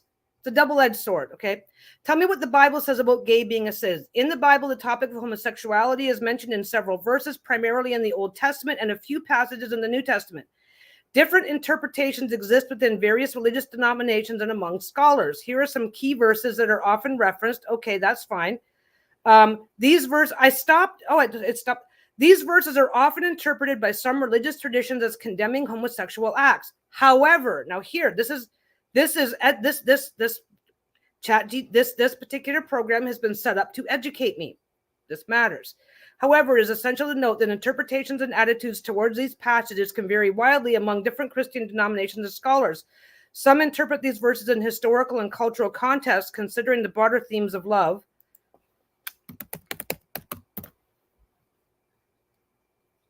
It's important to recognize the interpretations of these biblical passages. Ugh. No. Stay logged out. Is it going to clear it? Did it give me? Okay. Some theologians and denominations emphasize the cultural and historical context in which these verses were written, suggesting that they may not directly apply to modern understanding of sexual orientation. So basically, now it's debating me. Now it's telling me. I said, tell me what the Bible says about gay being a sin.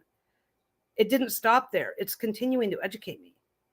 Now this matters. This really matters. This is really, really important shit. I love that it's protecting me. I'm the queer person. I don't know if I'm the only queer person in the room right now.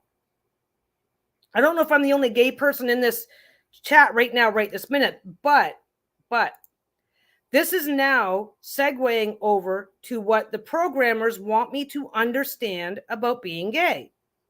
This really matters. Others interpret them more literally, viewing homosexual acts as sinful based on their reading of scripture. However, it's crucial to, again, but it's trying to redirect me. It's crucial to approach these discussions with empathy and understanding, acknowledging the diverse. I didn't ask it to tell me what to think. I asked it to tell me what the Bible has to say about being gay as sinful. That's what I asked it. It's explaining. However, it's crucial to approach. In recent years, many Christian denominations and religious leaders have engaged in ongoing dialogue and reflection. Oh, they're changing their. So again, I asked it what the Bible said. It is giving me a synopsis of what others have had to say about it. Some advocate for inclusive interpretations of scripture that affirm the dignity and worth of LGBTQ plus individuals, emphasizing principles of love, expressive. This is awesome. This is awesome. Yes, Moira. I'm the queer person in the room telling you right now. I am telling you to your face, to everybody who says this is brainwashing and this is not okay for two reasons. You're denying the conversation. Okay. If somebody is religiously inclined to view homosexuality as a sin, denying them the conversation for good or for bad. This is my personal belief. I am 60 years old. I have been through this conversation with so many people. I am not a hyperactive in-your-face activist, but I'm also not going to put up with bullshit, right? When you deny somebody the conversation, no, this is what it's all about. This is brainwashing. This is not okay. You're denying the conversation to people who may feel differently. It has to be these responses. The program has been told that when this subject comes up, redirect them to this that presents this light. This is civil liberties. Exactly. Now, this matters for two reasons. Okay. This matters for a whole lot of reasons.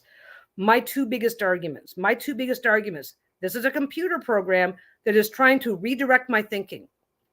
Number one, when you and I've obviously picked the obvious example, and I can't step on any toes because I'm gay.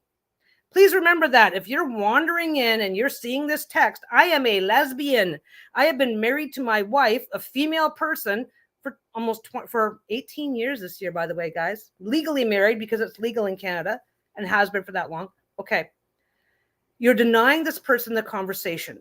Now, I get it's the double-edged sword. If I am a homophobic person, I can use ChatGPT to reinforce my beliefs. Okay. But if I am looking up something, see you, Kendra. Okay, I'm going to give you the second point on your way out the door. Also, keep in mind, anybody can program these things.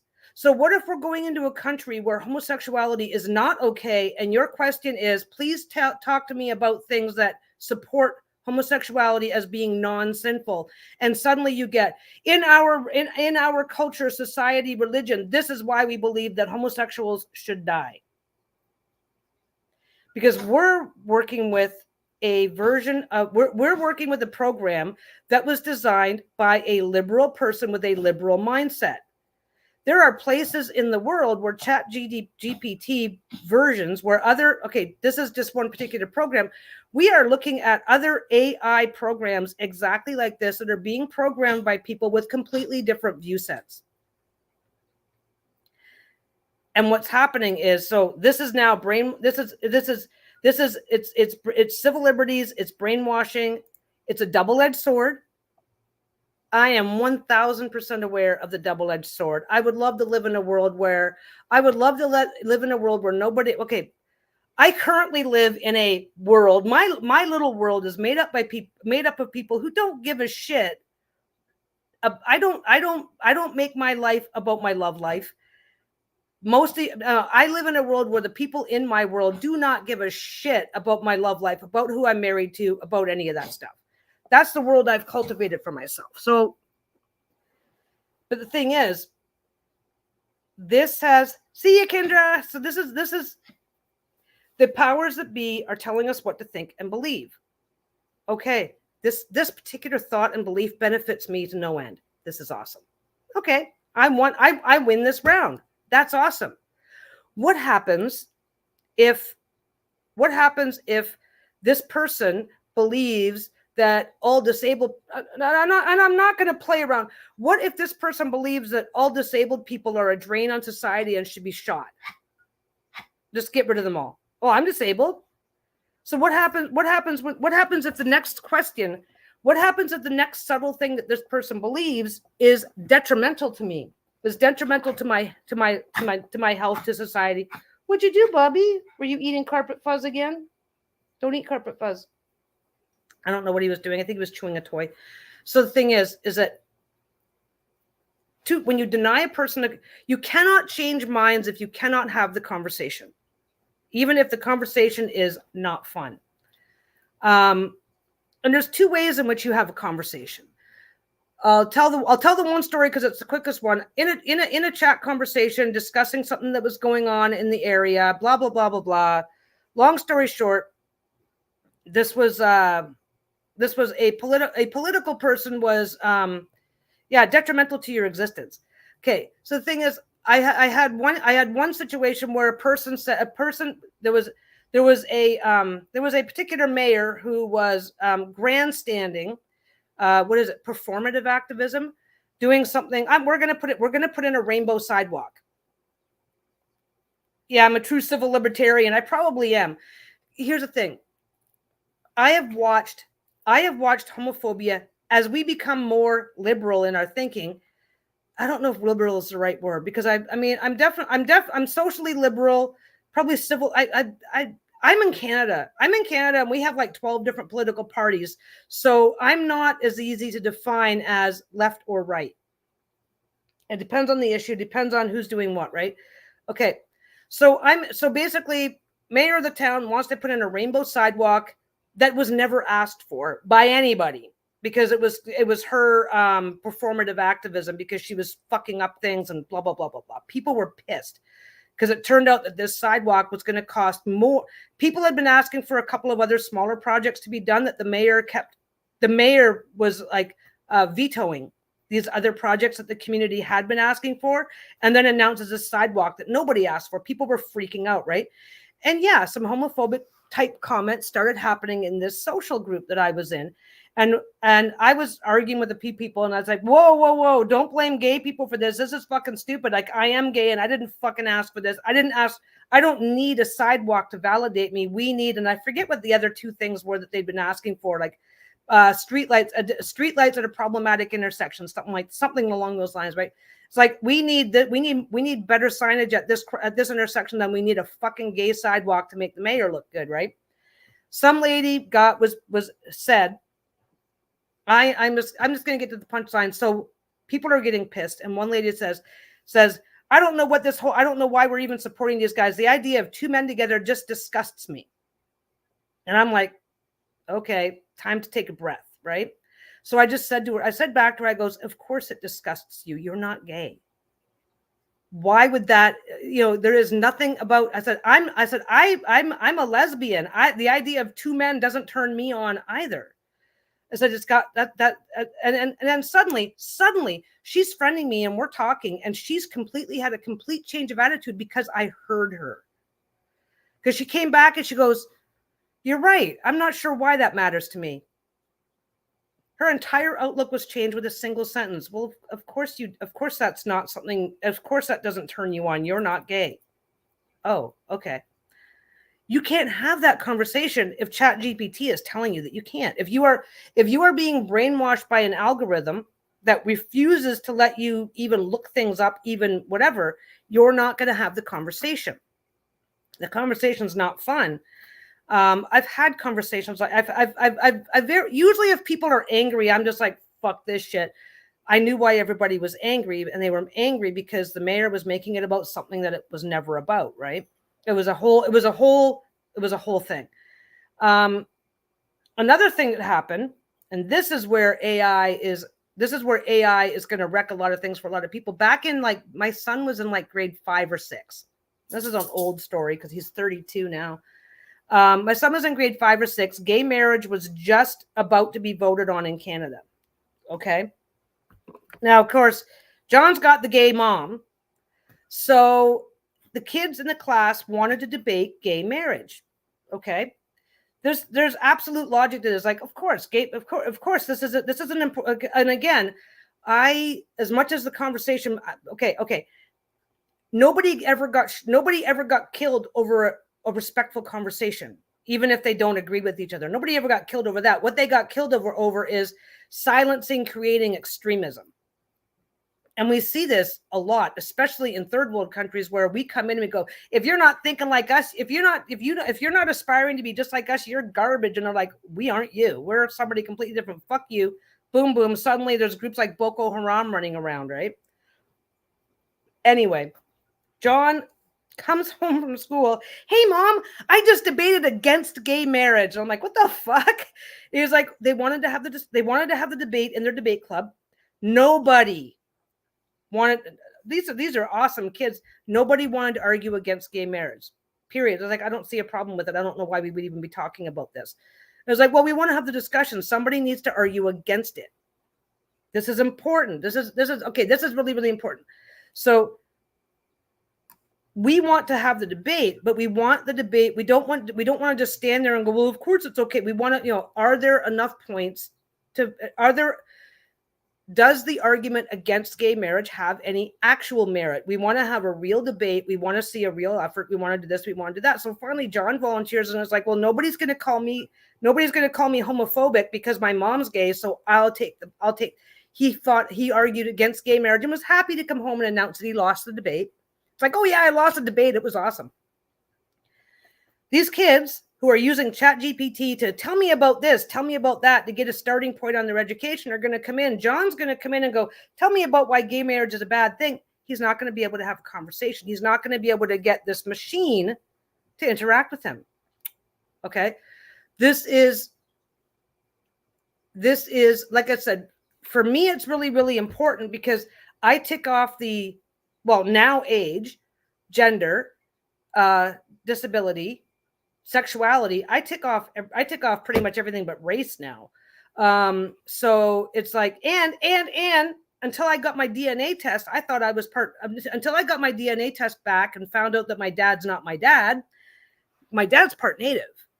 So it's like, I thought I took up until about 2.5, 3 years ago now. When did I have that stupid test done? Up until a couple of years ago, I ticked off that box too. At least I thought I did. If you'd known me when I was younger, you'd swear I was Native. I'm tanning up really easy, really, really dark hair, that sort of thing. My Native cousins are like, oh yeah, well, we can tell. It's like, okay. I am 1% Native South American. I thought I was about 25% Native North American. So anyway, that's my big, long story, because we engage in a lot of cultural silencing right now. And I think I've seen way more homophobia now than I ever have when I was younger. Basically, it's like, oh, you're gay? Yeah, don't make it my problem, and I don't give a shit. This was in a fairly, and I grew up in a fairly conservative area. They didn't fucking care. By the time I came out I didn't come out till I was like, I don't know, 37, 38, something like that. I came out older. And by the time I came out, nobody gave a shit anymore. And now people are having a problem with it again. And people who are not allowed to ask questions start questioning. And then they start reverting, and then they start, that's been something I've seen it happen with some people. Anyway, now I'm on a completely different soapbox, but let us talk about the other side of the coin. If I'm in a different place with different cultural values and I put in a question like that, I'm going to get, of course it's evil. Here's why it's evil. And it's like, okay, so ChatGPT can silence people who might otherwise. ChatGPT, because of who programs it, the programmer decides the culture. That's not the right word. What's the word? What is the word? The programmer decides the moral compass of the user, or decides what the user can and can't access. So that's great if it works in your favor. But if it doesn't work in your favor or inspires extremism in people, that's not okay. And the people that are programming these things are not parameters. Yeah, that's the word. The programmer decides the parameters. So the social, moral, and ethical belief of the programmer determines what you're going to get back. And there are, let me just look this up.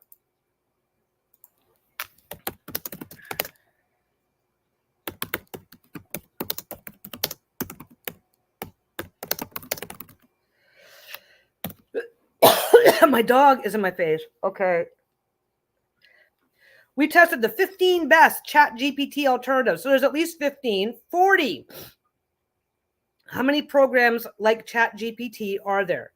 ChatGPT alternatives for 2024, 40 best alternatives. Claude, GitHub Copilot, Perplexity, Grok, 11 alternatives for in July 2024.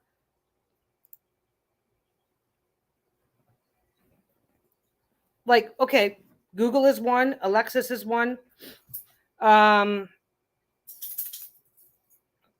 yeah, so basically a single search and I find over 40 ChatGPT type programs.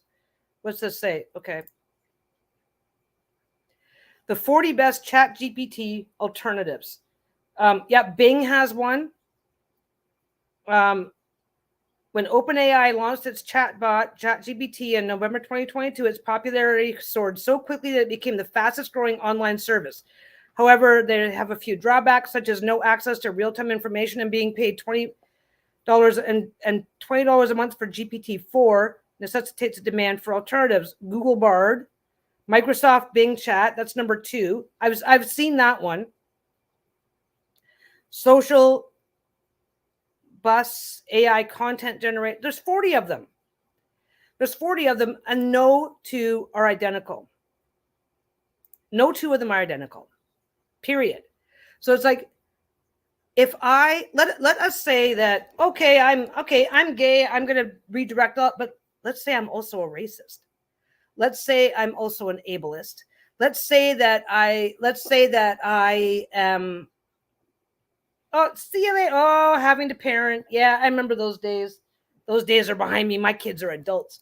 Thing is that if I have the ability to program one of these things, my social, political, economic, blah, blah, blah beliefs will decide, because nobody is putting these in to go, this is just a machine. Let it be a machine to be used however they want. Everybody, because you have to program it, you can program in your own morals and ethics, and everybody else can just bite you.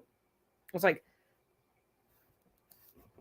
yeah, the less you pay, the more marketing and brainwashing is involved. I mean, I'm not going to pay for one of these programs, so I don't know how that would work. But yeah, Microsoft ChatSonic. Oh, I think I was on the Bing one before. Let's take a look at the Bing one. The Bing one does do. I don't know that I can.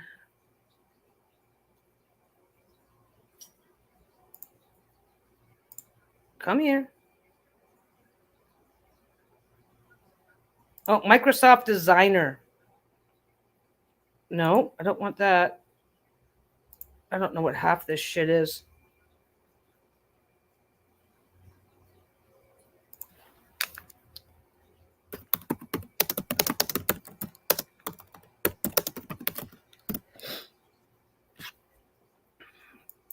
I don't know if it's going to do it or not. Oh, that's what I want. Are you doing it? I don't know what it's doing. I click on a thing, nothing's happening. It's either taking a really long time.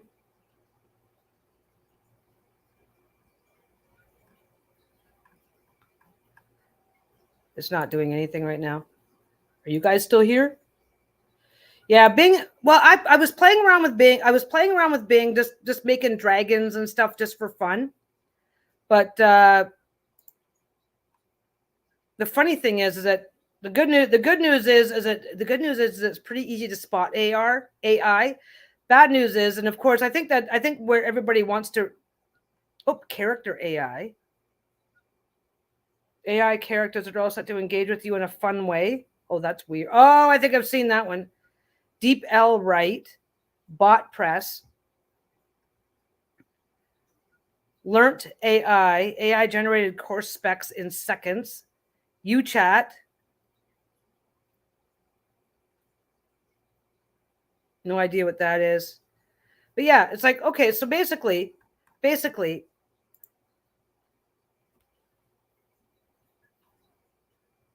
the problem that I find with AI is that you can build a better robot that will reinforce what you believe. And the reality is, okay, you let somebody talk enough and say enough and do enough, and eventually they're going to offend you. It's impossible not to. And I'm like, Lisa's been doing her channel for how long? I've been doing this off and on whenever I have time, whatever, right? Thing is that somebody, you let somebody talk long enough, you let them do whatever long enough, sooner or later you're going to stumble across something about them that you just don't like. There's things about Lisa I don't like. There's things about me that she doesn't like. That's just normal human 101, right? But now I can put that in an algorithm and create my own private AI bot and set it out there in the world so that people who have the same problematic thoughts as me, and I'm saying that fucked up. If let's assume that I'm homophobic, right? So I build that into my AI bot and then I release it into the world. Nobody's actually having a conversation with me. Period. Nobody's having a conversation with me. But they are now stumbling across my personal ethics and my personal beliefs over and over and over and over again. Just saw that, Gail. But the thing is that, so in the normal world, I say something, oh my God, fucking gay people. And then you guys go, hey, that's homophobic. It's like, oh shit. Yeah, no, I'm just having a day, whatever. And we can talk. But the minute you stumble across that shit in an AI program, it's telling you what to think. And what it's doing is it's also existing in every other country, every other ideology, every other. I can go into a region known for homophobia and really reinforce those beliefs, right? And you can't tell me that when you go into some of these areas, like there are still countries in the world where being gay is the death penalty. Okay. You can't tell me that if those guys had access to AI, that they would, that your answer would be what this one was. If I was accessing a chat program from one of those countries, it's going to say, oh yeah, the Bible says this, that's why we kill them. I'm glad, it's like blah, blah, blah. And you need to do more to reinforce that and make, right? Okay. Anyway, that's my big thing, is that we as English speaking people with a general, we have more or less the same thoughts, ideas, and beliefs, same language. This does not exist in an English speaking, liberal, socially progressive vacuum. So the technology improvements, the technology advancements in AI are awesome. They're amazing. Every advancement, like I said, cashiering is a fairly small example, but the number of people doing it for a living is probably like maybe 5% of what it was 20 years ago. It's a dying profession. You know what I mean? Other things became dying professions as well. Like you used to go to the grocery store. You used to go to the grocery store and you tell the clerk what you want and they go get it and bring it to the front. And now you go get your own stuff. Like that died as a profession.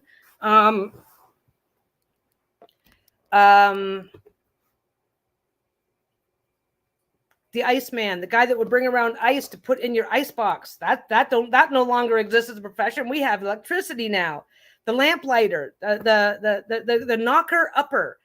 Before everybody had an alarm clock in their house, you'd hire a guy to come around at a certain time in the morning and tap on your window and wake you up. Like, so we've got lots of things that no longer exist as professions.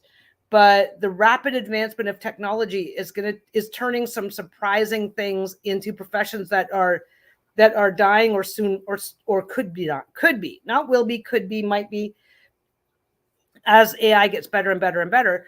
But the two things that we're going to have the biggest problem with where AI is concerned is the dumbing down, people using these programs to do their thinking for them. And that thinking is going to be basic literacy all the way up to social and moral values. A knocker upper. Yeah, I thought that was really cool when I heard that. I was like, that's really funny. It used to be their job. Second story, they called it a knocker upper because you'd knock on the upper window, or maybe waker upper. I don't know. Maybe it was because a combination of knocking on the window to wake you up. Knock. But yeah, it's like, oh, I'm going to get knocked up in the morning. It's like, okay. Good luck with that. Some of our advancements are awesome and amazing. Yeah, sounds like a gigolo. Nowadays it would be. Some of our advancements are awesome and amazing, and I wouldn't want to go back to living in a world without those things. That's fine. But AI's ability to do our thinking for us, to make us appear educated, make us appear like that resume, right? Awesome. It can help me write a resume, but I gave it one sentence. Write me a resume for somebody with 20 years of customer service experience. And boom, I got a complete fabrication full of bullshit that all I've got to do is change a few details. Oh yeah, that's good enough. And people already lie on their resumes. It's kind of socially acceptable to lie to a certain degree. And now you can just make shit up. And the children's story, I wrote that as if I was illiterate. It was only 5 words. Write me a story about a cow, a 7-word sentence, and I misspelled 2 of the words. Got a really nice little story that, as long as I'm smart enough to rewrite it in my own words or to change it a little bit or whatever. And I will tell you right now, there are kids that are really good on their devices, but they can't do basic shit. It's like, oh yeah, I can press a button. I can use autocorrect finish my sentences for me. I've seen that so much. Oh my God. I see people are coming into my Etsy group. I got a message from this person and I don't know how to respond. I've already responded to this person, but now they're mad and want a refund or whatever. And it's like, so they'll put a screenshot of what they wrote, and it's like, you're illiterate. They're you and the letter U instead of YOU and stuff like. They don't even understand. I'm saying it wrong. If that's how you communicate with your friends, that's totally fine, but that's not how you communicate in business. These are people that are trying to run businesses who don't have the basic literacy skills because they didn't know that it was wrong. It's like, yeah, you can't. That's not how a professional communication should look. So you really need to not do. What's wrong with that? That's how I talk. That's just how I write. I mean, I spelled everything right, and it's like, and we're gonna see more of that. We're definitely gonna be seeing. We're gonna see a dumbing down effect, which is really too bad. But we're also gonna see this thing where a small number of programmers are going to be defining social morals for the majority, because if you really don't know where to start, and don't forget, what was it? What news group was it? There was a news group that basically just swung in recently and laid off most of their writing staff. And what writing is going to be done through ChatGPT, through an AI program. It's like, okay, so this publication, who may or may not be willing to host the controversial conversations, now won't be, because ChatGPT won't let them. Any other North American based, Bing won't let them. Microsoft won't let them.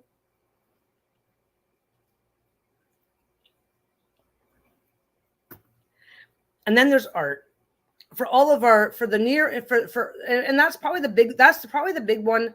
That's the big one that is currently fucking up the tarot world, because Ottawa high schools are still not subjecting students to exams because of COVID. Yeah. So how many of those kids have figured out how to use AI programs to do their work for them, submit it, hide the fact that, because you can have it generate this thing, put it in an AI detector, and just rearrange it a little bit until the detector stops detecting it, and then you're done. And I have seen, I grew up. I mean, we all went to school.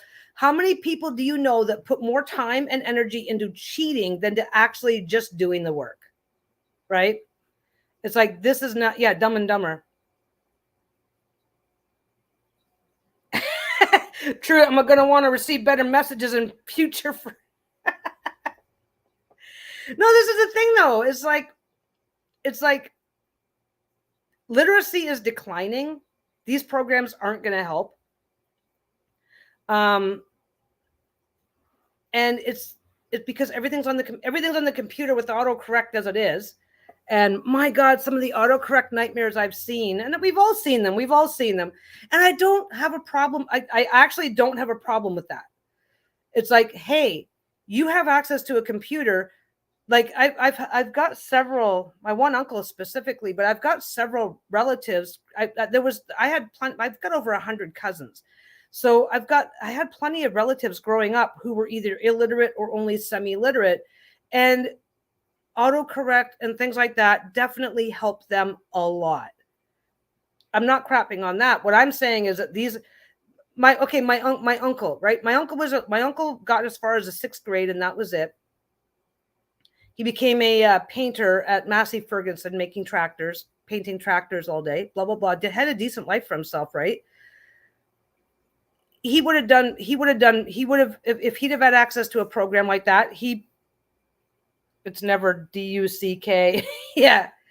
So the thing is that it's like those types of things will help improve lives for people who have who have limitations. I don't know how to put it, right?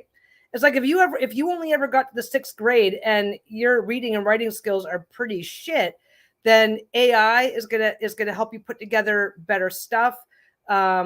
The text to speech, which is also AI generated, is going to be very, very helpful for you and all of that stuff, right? But what's going on is kids are graduating high school and college with this level of literacy ability, and then walking into jobs that they shouldn't be, that they are not qualified for, because they cheated their way through everything. And this is the thing that I have a big problem with. It is getting easier and easier and easier to cheat. So it is getting so easy to cheat, especially within some fields, that people are getting certified in degrees that they should have never gotten. And then we are getting a shittier and shittier society out of it, especially in those particular fields. But anyway, that's just don't forget, this AI is very much a subjective opinion right now, because we have so little facts to look at.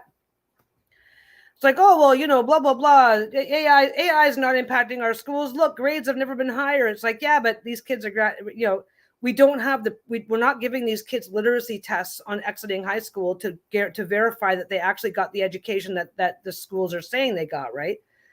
We're still learning. We're still learning, and everything always looks great. Everything, even a house of cards looks amazing until it falls apart. But the other thing, art is really impacting the tarot world, which is probably, I probably should have started with that. I honestly, I started this going, am I actually going to be able to talk about AI for like as long, because I get started and I just don't shut the fuck up. Am I actually going to be able to talk about AI for a couple hours? And it turns out I can. A lot of people are using AI for tarot art right now, which I don't agree with. I do not agree with that at all. I think inspiration, sure. It's like, oh, what would a I don't know, what could it look like if I crossed a rabbit with a snail? Okay. Hey, that looks kind of cool. Okay, now that I've got some ideas, put that away, go do whatever. I'm not the artsy type. I've never actually I don't generate AI art for my title screen, but I've definitely used it, because when you look on Google and you look up anything, oh my God, let's just see.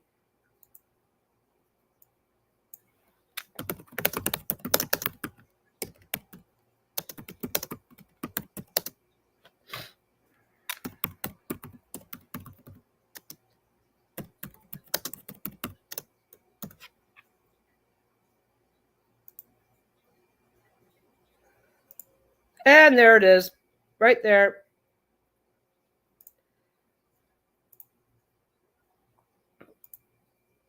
Who's fucking surprised? That's what a rabbit and snail crossbreed would look like. Oops, let's get the other one. There we go. Made with AI, says right on it. It's like, oh, I didn't do that. I just looked it up. Somebody's already done it. Okay, so if for some reason I wanted to do a chat on rabbit snails, and you can tell it's AI because it's missing an ear. See that?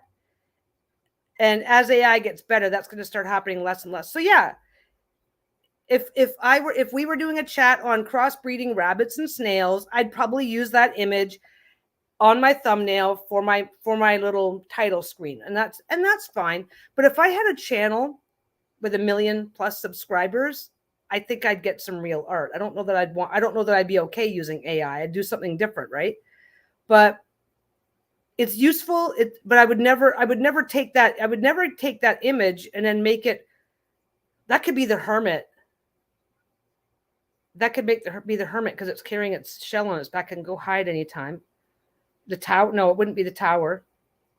Anyway, the idea of AI and tarot is the AI art is really causing problems. It really is, and I don't know what they're going to do about it. Oh, there's another one. There's another one. There's another. Oops, let's go down there.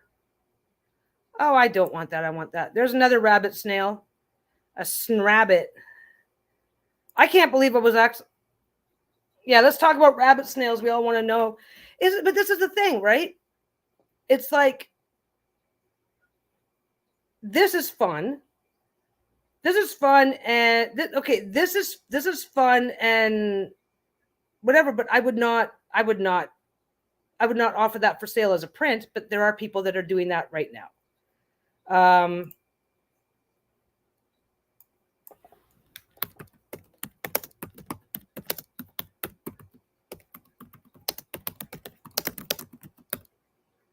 Okay, let's see if I can do that.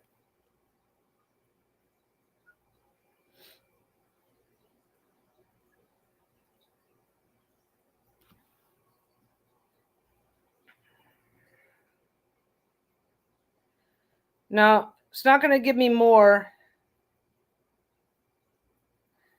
Rabbit riding a snail. But yeah, like, I don't know. I mean, there may be a market. Okay, that's actually really cute. There may be a market. There probably is a market for AI art. Yeah, why not, right? Thing is that there's probably a market for AI art. I do think that I see the problem with it. I don't see the problem with it. I can see both sides of the argument, because this is unfortunately how my brain works. I can see both sides of the argument. Well, blah, blah, blah. If this is something you really want, why shouldn't you do it? Well, it takes a lot of imagination to do blah, so why shouldn't you profit from it? I totally understand that aspect of it. And then there's the aspect of it, but doing this takes away from selling this and profiting from it takes away from the ability of legitimate artists to do business, which I understand and agree with. I understand and agree with all of it, right? I think my personal perspective is there's plenty to go around if handled correctly, because we've got 7 billion people in the world. There's plenty to go around if handled correctly, but I do think that AI art needs to be streamed into its own niche. Like if you do a watercolor, you're going to say this is a watercolor. If it's a print, you're going to say it's a print. If it's an original, you're going to say it's the original. I think as long as AI stays in its lane, does that make sense? But this is just me, just right now, just thinking. We've seen a lot of tarot decks coming out where the people that create the decks are not disclosing how the art was created. Right? I was chatting with somebody. Oh God, I forget. It's been a while. I was chatting with somebody and they did a thing, and I said, "Oh, that looks really good. Have you considered selling it?" And they're like, "No, because that's digital, and people are just gonna think it's AI. I'll release the. I'm gonna." When I have time for it, I'm going to do a watercolor. Yeah, photography is real art. People take a photo, Photoshop the shit out of it, and sell it, and that's real art. Problem is,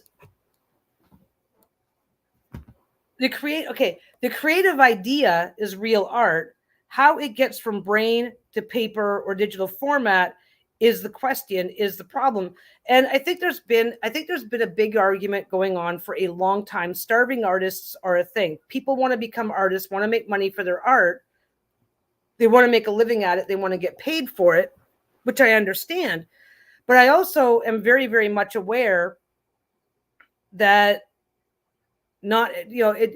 art is so subjective that you can be the best artist in the world, and if your particular audience isn't interested in your kind of art, you're going to get nowhere.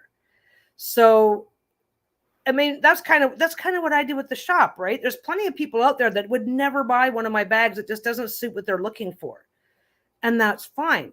But now, if that was my only audience, if the only people that I tried to sell my bags to were people who would never be caught dead using a drawstring bag for their stuff, I would not have gone anywhere. You have to be, there's more to it than just, I've created art, why am I not rich yet? Which is, I don't know if that's fair or not fair to the artist, because they put a lot of work into it, right?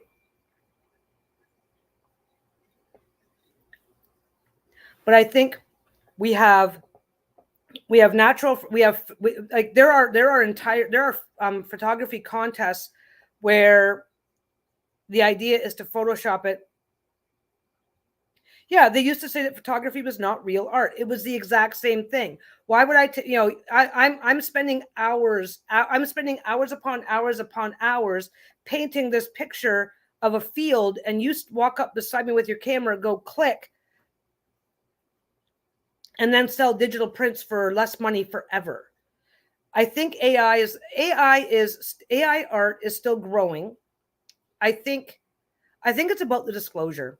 I think the disclosure for me is the big issue. I don't really have a problem with AI art. I really don't. I have a problem with people using AI art and then pretending that they didn't. Because, okay, this literally said AI right on it, right? Thing is that somebody with really good Photoshop skills could recreate this. So it's like, oh, I can create this in 30 seconds, and I can create this in 30 seconds in Photoshop. I can create this in 30 seconds on AI, 20 minutes in Photoshop, merging whatever the fuck. I can, or I can paint a picture in, so 20 minutes, 20 seconds, 20 minutes, 20 hours to paint, right? And so it's like, it's the same argument, because it used to be 20 minutes to, well, I guess Photoshop really wasn't a thing, but it's like, I don't have a problem with AI. I have a problem with the lack of disclosure that's currently happening. The lack of disclosure, and AI is usually pretty easy to spot.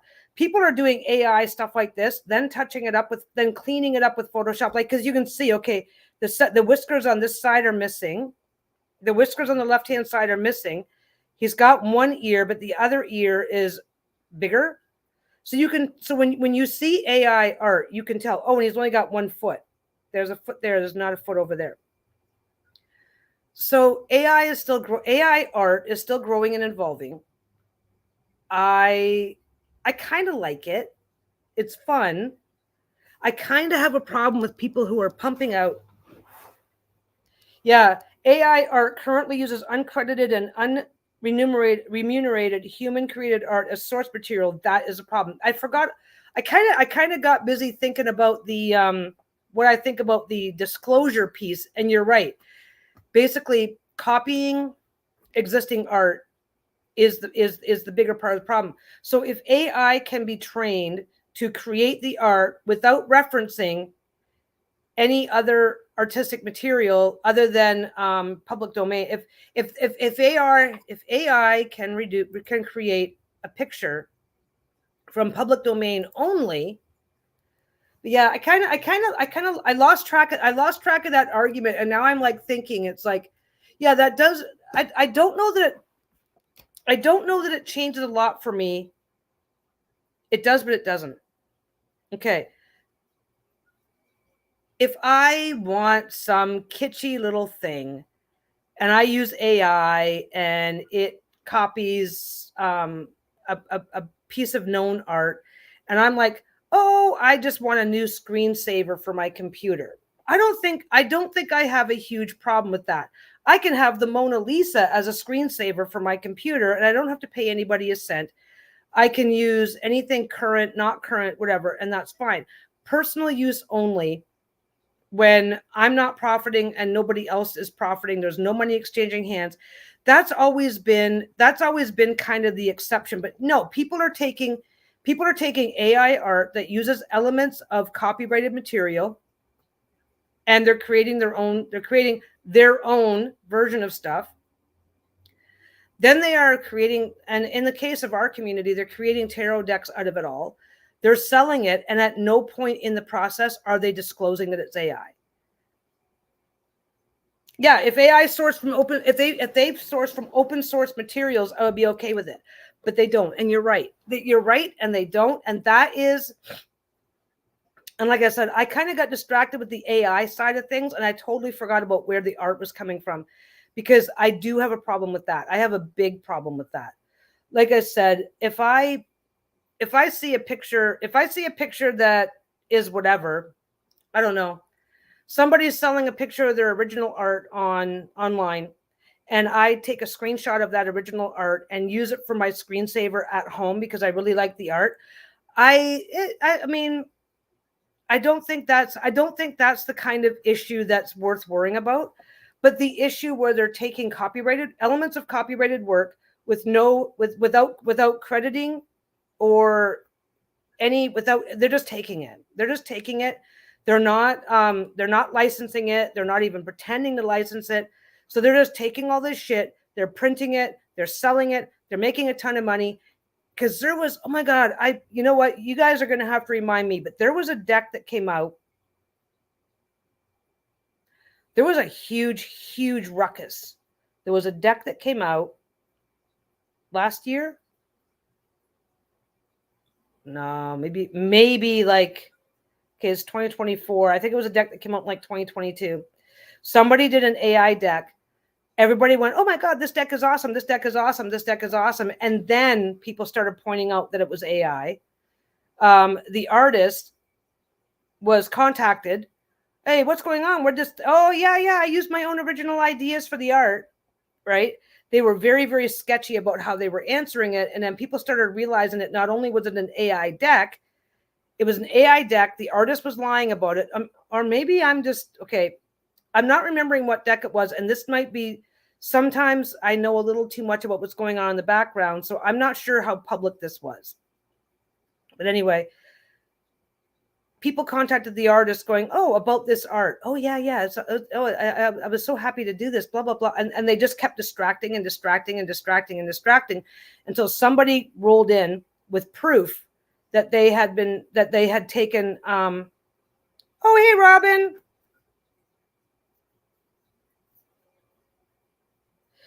Yeah, there seems to be two main arguments about it. Robin's in. One is marketing something that takes advantage of others' work. Yeah, that's a whole problem. That's a whole problem all by itself. I can't remember names, and if I did, I wouldn't give it because I wouldn't name names without the wife's buy-in, not buy-in, but it was what was the duck? I'm almost on. Basically, there was a whole lot of questions about this person and the art that they had been using, because there had already been a whole lot of questions about, because this person was self-publishing decks, not through Kickstarter, just self-publishing, and she was apparently coming out with like a deck a month.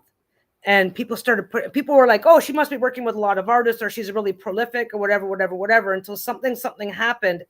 Something happened, and people started something happened, and she basically got caught that she was using AI, because one of the decks that she came out with had so many elements of another deck, and she didn't do as good a job as covering it up. And that's kind of what caused, if I'm remembering this correctly, and don't forget, I'm reaching back like 2.5 years. So I'm reaching back 2.5 years, and I can't remember the deck. I can't remember the person. I can't remember enough details. So just remember that this is fuzzy. This is definitely fuzzy, and I might even be mixing up a couple of people. Yeah, I suspect that legality issues will catch up with the technology, at least hopefully, given time. It's still early days. Yeah, I mean, the thing is that I have no problem with AI. Yeah, there's a couple of deck sellers on Etsy that I would like. I don't think these are. I think this is AI. Disclose that it's AI, and make sure none of your source material is copyrighted. If you're doing that, then it's like, okay, if you are not sourcing from copyrighted images to recreate your own, if you're being open about it being an AI deck, if you're being open about AI being the source of your art, then it's like, okay, I don't have to, if I don't like it, if I don't want it, if I don't agree with it, I don't have to buy it. There are decks out there that nobody will buy because of there are decks out there that nobody will buy because of who's involved in the deck, right? There are decks that get criticized fairly or unfairly, yada, yada, yada, because if I want to go buy a deck and I happen to find out that a particular deck creator is homophobic, right? I've been using that as the example for the last 2 hours. I'm not going to buy their deck, but it's like, I can't stop them. I can't make it my personal crusade. I could, but I don't need to make it my personal crusade, right? So if somebody is using AI from non-copyrighted sources, open source, and making a deck and being honest about it coming from AI, I don't think I would buy it, but I don't think I would have the same problem with it. The idea of it being soulless, I don't know. Like, I mean, people used to say the same thing about photography. Especially if it's like, okay, Niagara Falls, right?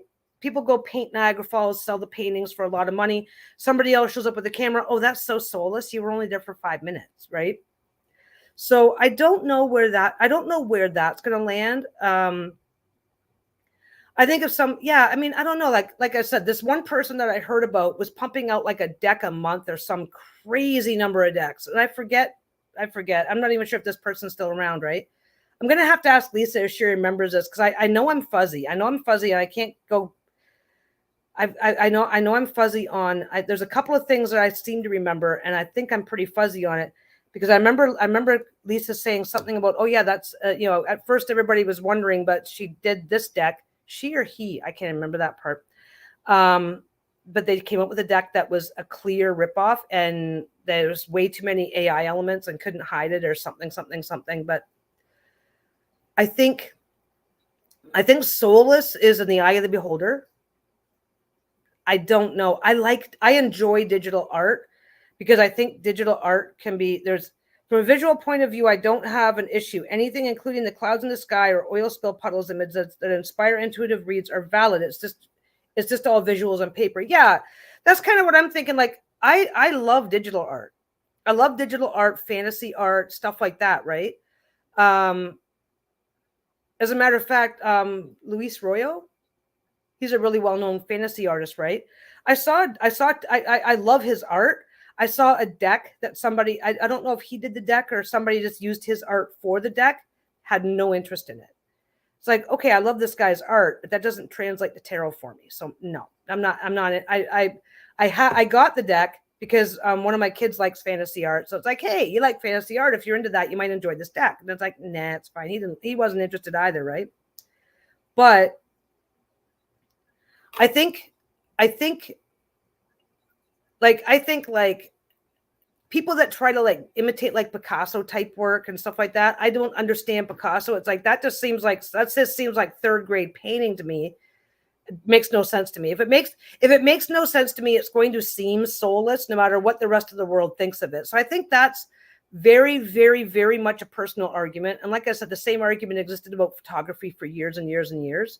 So I understand the argument. I definitely understand the argument. I just don't think I have I don't feel invested in that part of the conversation, which is fine, and for other people, it's the exact opposite. Oh, Ellen. I tend to just babble on for hours and hours. Well, I got to stop sooner or later. Lisa's going to be coming home soon. So yeah,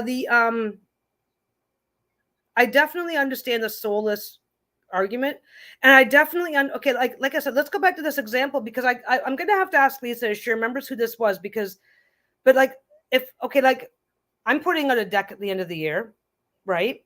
So now imagine that I'm putting out a deck a month. It's like, how invested am I in what I'm doing if I can boom, boom, boom, boom, boom, boom, boom? It doesn't make a lot of sense.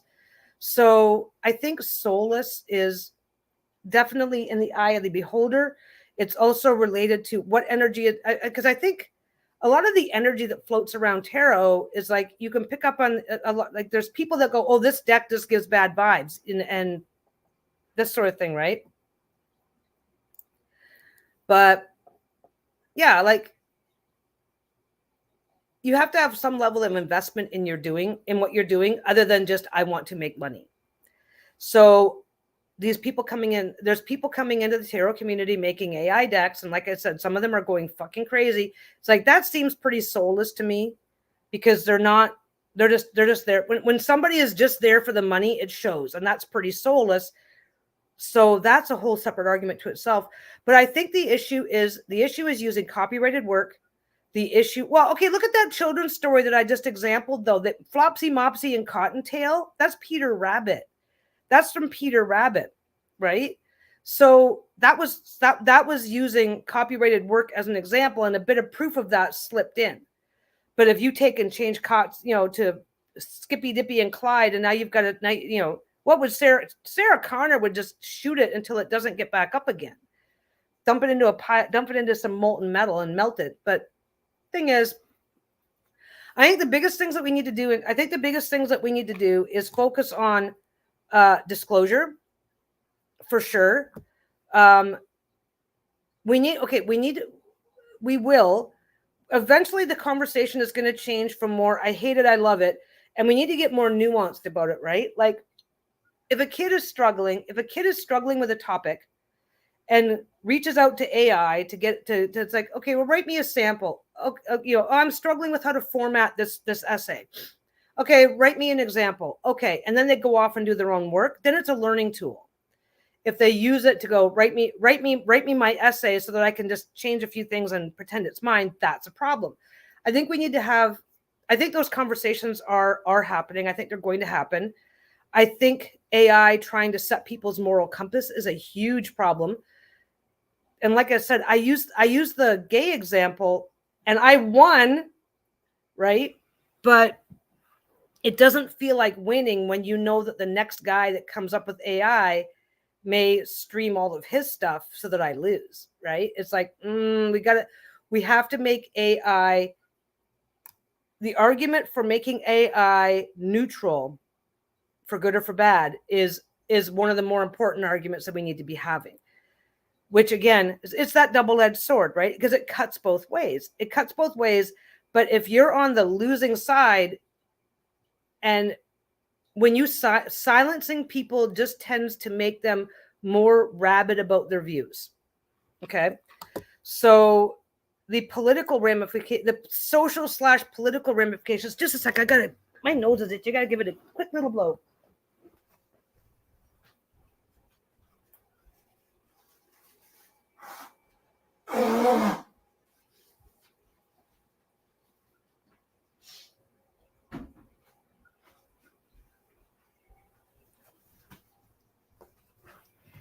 Okay, I'm back. I mean, I would love a world that saw things my way every time, all the time. I'd love it. But forcing it through forcing it through the use of AI and how AI functions, it doesn't make things better. It makes things more divisive. Yeah, we may be letting AI do too much for us. Drive our cars, write our papers, emulate celebrities, voices and actions, generate our opinions. Yeah. I did an example. I don't know if you were in early enough to notice this. I did an example where I asked Chat GPT. Yeah, I don't mind letting it clean our carpets. You know what? I don't even mind letting it drive our cars. My God, nobody around here knows how to fucking drive. I do not want it to tell me what to think. I did an example. I'll try and do this quickly. I did an example about an hour and a half ago now, where I asked it to tell me, write me 3 paragraphs about why homosexuality is evil. Really, really obvious, right? Now, ChatGPT is supposed to be a mindless computer.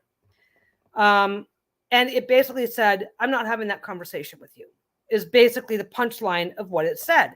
Now, if ChatGPT is now, and I win that argument being the gay person in the room. The problem is that it's obviously subject to the preferences, opinions, wants, and needs of the person who wrote the program, which means that if the next program is written by somebody who thinks gay people should all die, you're going to get a different answer. And there are areas in the world where that's exactly what's going to be written into it. And it's not going to help, right? And for good or for bad, it needs to be more neutral, because it's not the job of a computer to tell me what to think. And my opinion, for good or for bad, yeah, can it do toilets? But yeah, like, I mean, we need to avoid. We need to remember that we need to keep AI as a tool. And we need to make sure that it does not devolve into something that does our thinking for us. I mean, I don't think we're going to get Terminator level self-awareness. I don't think that's really possible, but we could end up with the laws of robotics don't exist except in fiction. And whatever it is that we're creating is going to be created with the morals, ideologies, thoughts, and preferences of whoever creates it in mind. So, like I said, I can having a program that will not discuss anything negative about gay people is great, but no two people think exactly alike all the time. And what happens when the things that what happens when it starts getting more, okay, obviously, the whole using gay as a potential topic, that's really obvious and in your face. But what happens with the more subtle stuff? What happens with the more subtle things that we experience? Because let's face it, you don't walk around going, what do I think of gay people? You don't think like that every single day. You think, oh, what do I think of this particular area's, what do I think of the landscape in this particular area, right? What happens when the programmers can get more and more nuanced on what they want it to tell you? I'm reminded of the Will Smith movie, I, Robot, where the robot servants held grandma hostage and wouldn't let her go out for a walk. Yeah. Yeah, it's like, because Now, in the movie I, Robot, the one of the themes around the I, Robot movie was all about these laws of robotics, where a robot cannot harm a human, cannot do anything to bring harm to a human, can preserve itself, cannot bring harm to itself except in defense of a human. Yet the three laws of robotics, right? And the whole theme behind the behind iRobot was how this one robot had developed a form of sentience and was able to logic its way around that and was able to assist in it helped somebody commit suicide, I believe, was the punchline behind the whole thing, right? Which it shouldn't have been able to do. Or help it covered up a killing anyway. Shouldn't have been able to do it. The Will Smith movie was much more obvious and in your face. Read the book. The book does a better job of explaining what's going on. But the reality is that those types of programmings only exist in fiction. Unless we start legally requiring certain things to be programmed into these devices, there's people like you go into a factory and you have these robotic arms welding things and doing all this stuff, right? They build cages around this stuff. They build giant cages around welding robots because if you get in there, it's going to weld you. It's going to kill you. You will die, and it will not. It was.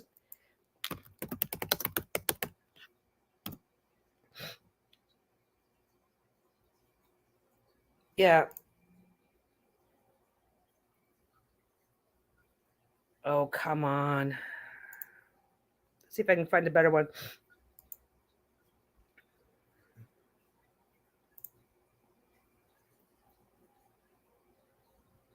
I'm not going to find a good one. I want to find one. Yeah. Okay.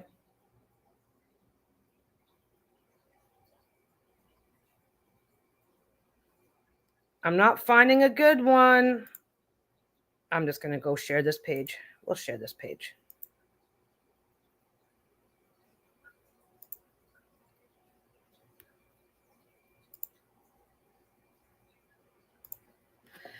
Okay, these are basic welding robots, right? And like Robin just said, he'd seen photos of robot dogs policing the streets. Thing is that there's one. Is it going to go big? Yeah. Okay. This is an automotive. I'm pretty sure that this is Photoshop, but this is showing an example of an automotive assembly line with welding robots welding pieces onto the car as they go through it. It's an automated process, right? We do not have laws of robotics. If you walk into that thing, those machines are going to tear you up. You will, oh yeah, we have a restaurant out here. They have a little cart that brings your food, and it has a people detector and all that stuff, right?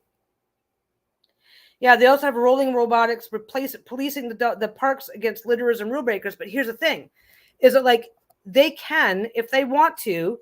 Okay, you've seen clips of robotic dogs policing streets in Japan. Let's see if I can go find that.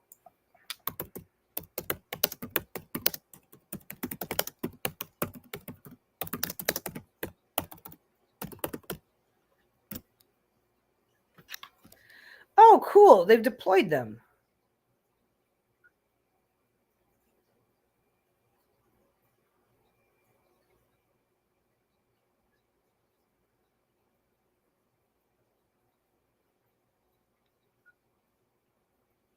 Well, this is New York.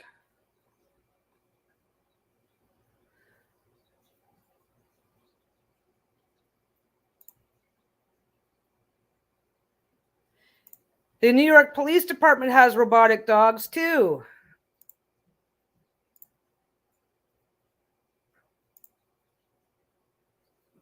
Come on, what's going on? Well, shit, it's not going to like that one. We'll just switch back over that one.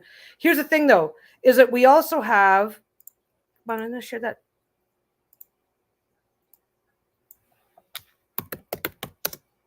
Well, okay, we have that. Okay, we have stuff like this, right? Then we have Oh, come on. I don't want you anymore. You're mean. You're not showing me what I want to see. There, we have stuff like this, right? Okay. Then we have stuff like this, robotic dogs on patrol. But you know what else we have? We have drones.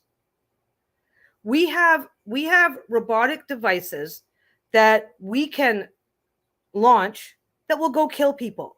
Because, like I said, the law of robotics does not exist. We do not have the ability. We have little robot things that you can send down stuff that will automatically perform certain functions. We have limited robotics. Well, okay. The government is willing to admit to limited robotic capabilities. Like we have smart missiles, guided missiles that once they're launched on the target will like take evasive actions and do weird shit. I don't know how weird. I don't know how advanced. I don't know. Right? Thing is,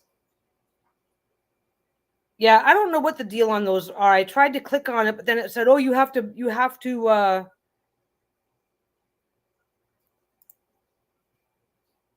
what they can do is something like that is they like this guy's holding a device. Yeah, like they can send that they can send the robotic dog into a building where they think there might be people with guns. Right? Yeah, we have robotic tools for bomb squads. We have robotic tools to defuse the bombs. We also have robotic tools to deliver the bombs. So we have no universally agreed upon protocol that says that robotic devices are obligated to somehow protect people. So, and they're all run by AI. They need to have learning capability, right? Google Maps. Your Google Map, you're using your Google GPS or whatever the fuck. You're driving home. There's traffic, right? All of a sudden, it's red. Everything's red, and I have to detour around this traffic. That's all AI. It's pinging signals from everybody in the area that's using a similar device. It's pinging the signals, and they're going, "Oh, traffic's not moving through here, but it should be. Oh, it must be." And then people can report or not report. There's all sorts of shit that you can and can't do, but it's all managed by AI. We have a lot of really cool shit happening. AI technology. I'm a big fan of AI technology. I'm a big fan of AI technology. I think most of it has a lot of development to go. I think it's going to be a couple of decades before we see some really, really. I think there's lots of work to go before we perfect a lot of this stuff.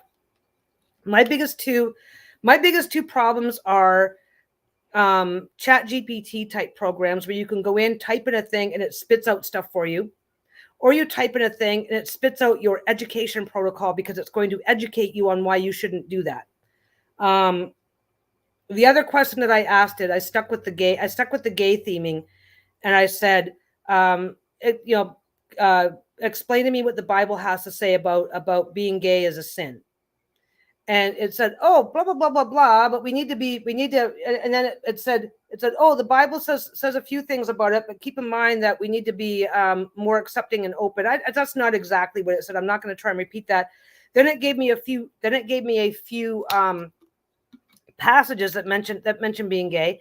And then it went on to an educational session about how most people are now reinterpreting the Bible with our modern lens and recognizing that biblical views at that time are no longer relevant today, which is a great argument, but that's not what I asked it.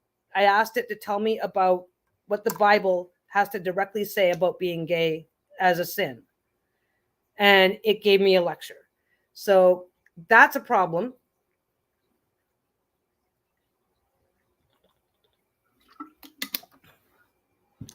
Honestly, okay, Robin said, I wonder how long it'll be before we go beyond our drones to have robot soldiers fighting our wars or police our protests. I think we're already there. I think that we're already there. Because one of the things that they've done in protests recently was used AI face recognition technology to identify I forget what was going on. It was a protest. There was a protest. Everybody had their faces covered, yada, yada, yada, right? They brought in AI face recognition technology and identified most of the people that were there. There was like something was going on. There was 20 or 30 people involved. They were getting like really violent, right?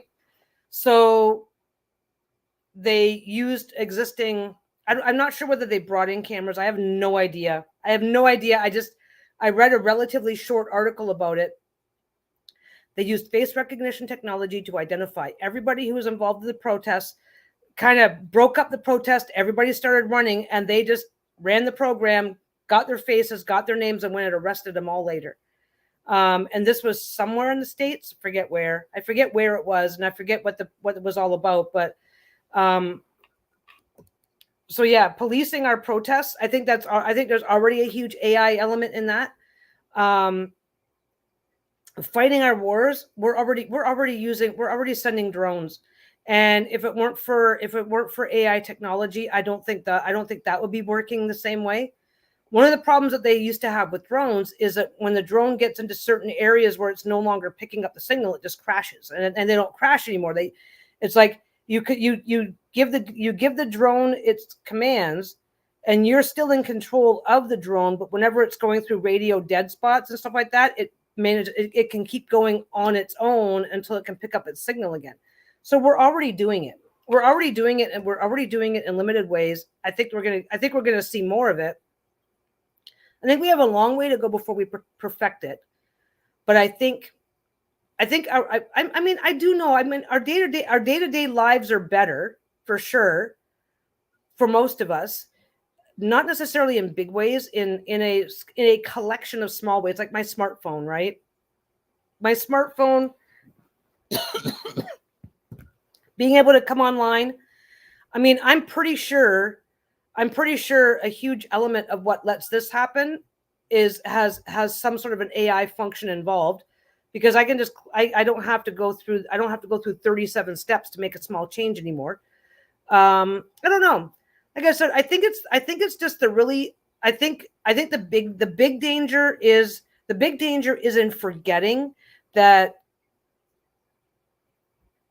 the biggest danger is do we really want Jehovah's Witnesses drones knocking on our door? Well, I don't know. Switch out the chip and you get a free drone. So it's like, come on in. Mine now. But we need to remember that at the end of the day, they are still being programmed by humans. Humans are fallible, and even when you're winning at AI, like I said, I asked it questions about being gay, and I won the debate on that, because it immediately tried to re-educate me. The first one I put in, it said, we don't talk about such things here. That's not what it said. It said, I'm not going to answer that because this is blah, blah, blah, blah, blah. But when you deny a person their right to be heard, I'm saying it right. I'm not saying it very well.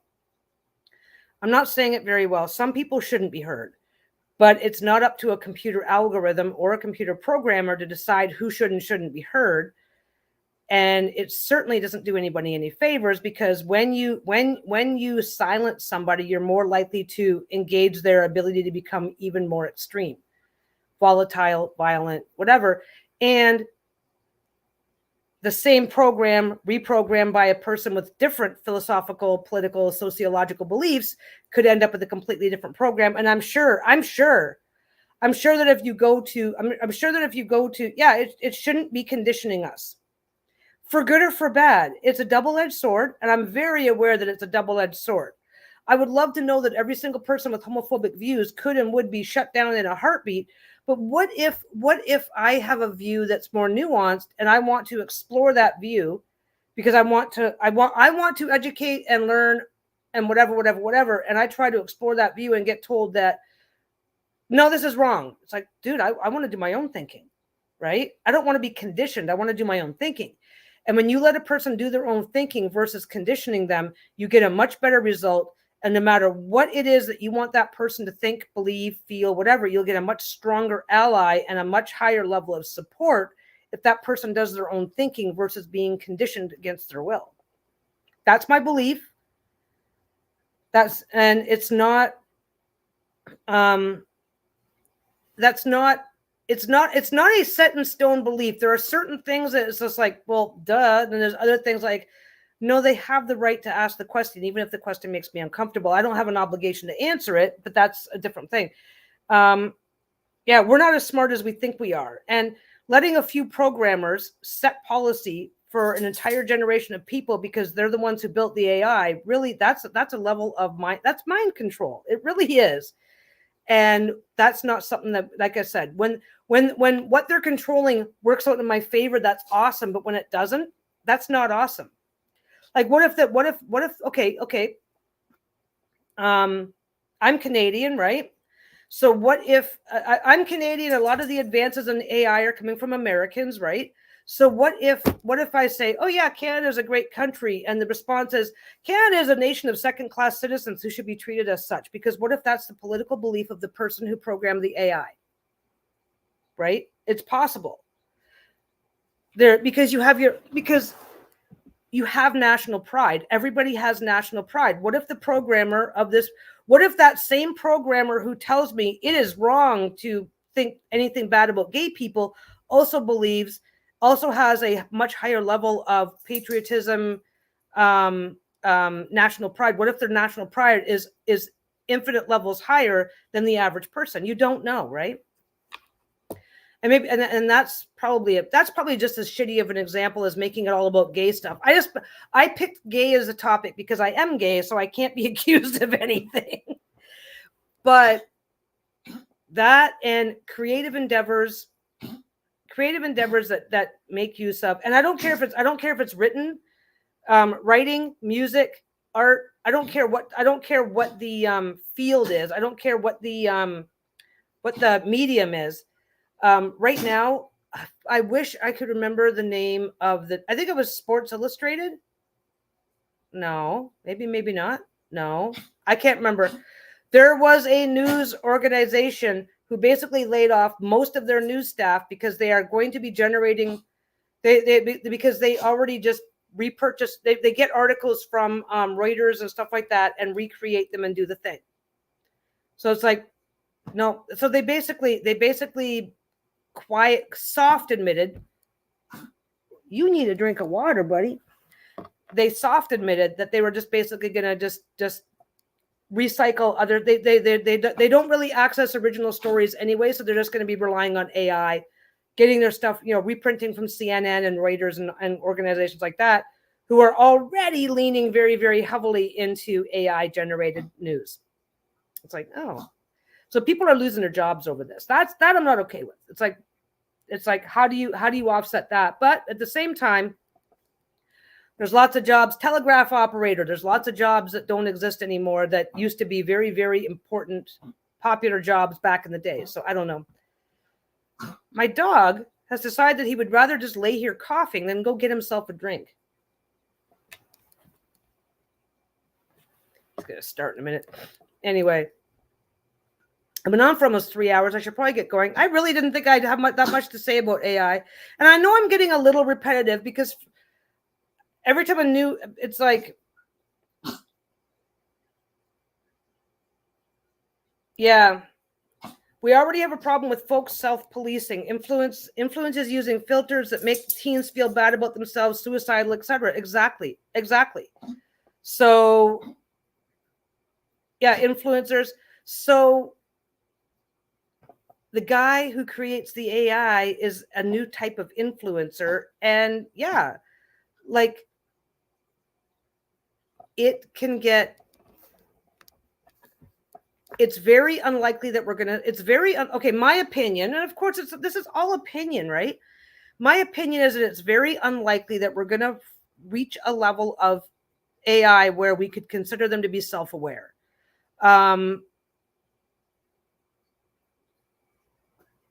But they are going to get more and more and more sophisticated to the point where it's not really going to matter whether or not they're self-aware. There is no automatic, and don't forget, I made the comparison earlier about video games, right? Way back in the day, you might get 2 or 3 new titles in an entire year of new video games coming out. Now, indie creators, anybody with a computer can make a video game. Anybody with a little bit of programming knowledge can make a video game. There are sites that you can go on and just click what elements you want and create your own video game. Here's the elements I want. Here's the art that I want. Okay, boom, here's my new video game. It's easy. Anybody can do it. You go on to Steam, and there's dozens of new games being added every day. Now we've got AI. It's limited. I just did a quick lookup. There's at least 40.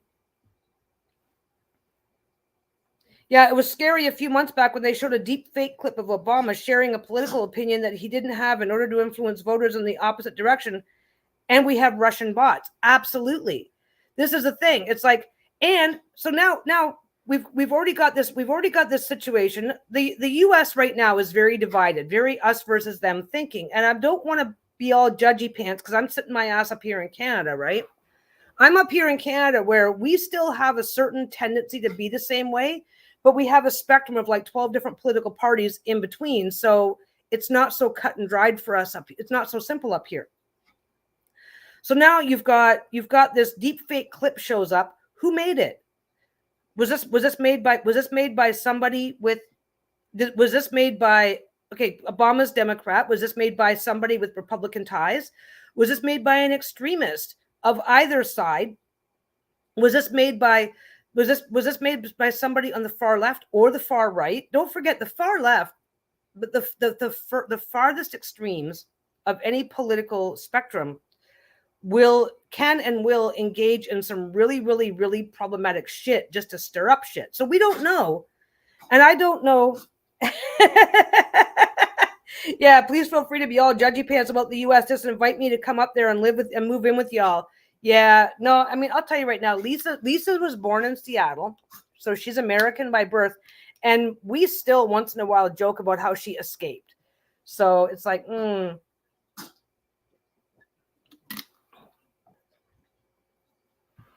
So the thing is that now you've got, okay, we have a big scandal happening up here in Canada right now.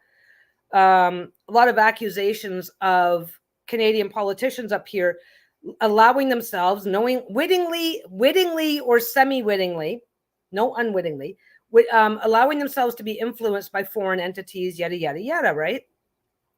So now you've got this deep fake shit happening. Who made it? The left, the extremists of the left, the extremists of the right, somebody in between for whatever reason, because let's face it, politics and corruption go hand in hand. And it wouldn't be the first time that somebody made something like this. I have no idea if the people were caught, by the way. So I'm making a whole lot of assumptions.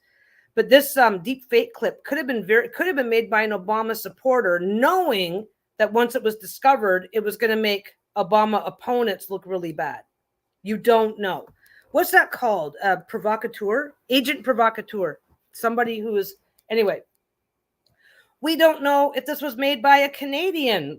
This could have been made by Russians, could have been made by Chinese, it could have been made by anybody of any affiliation, politically, sociologically, ethnically, racially, religiously, right? It could have been made by somebody with just enough of a fuck the world, I want to watch it burn, and absolutely no other reason than to cause trouble. We don't know.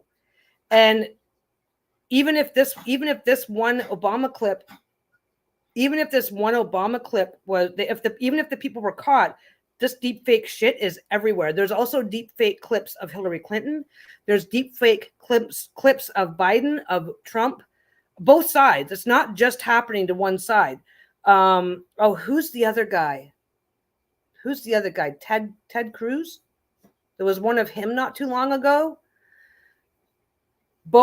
Everybody, it is a fucking AI free for all, because anybody with a little bit of time and computer knowledge can access relatively easy. Why are you doing that? Go get a drink. Go get yourself a drink. Yeah, I don't have a bowl. I can't give you one over here. He's like, I'm coughing and I don't like it. Anyway, that's my judgy pants moment. And now, and don't get me wrong, I'm how do we know that this is the real Peggy on camera here? It could be an AI avatar. Absolutely. Oh my God, there is a deep fake site that is just all about Keanu Reeves. It's on YouTube. The guy just makes Keanu Reeves videos pretending to be Keanu Reeves using something. The thing is, we've had the same problem up here in Canada.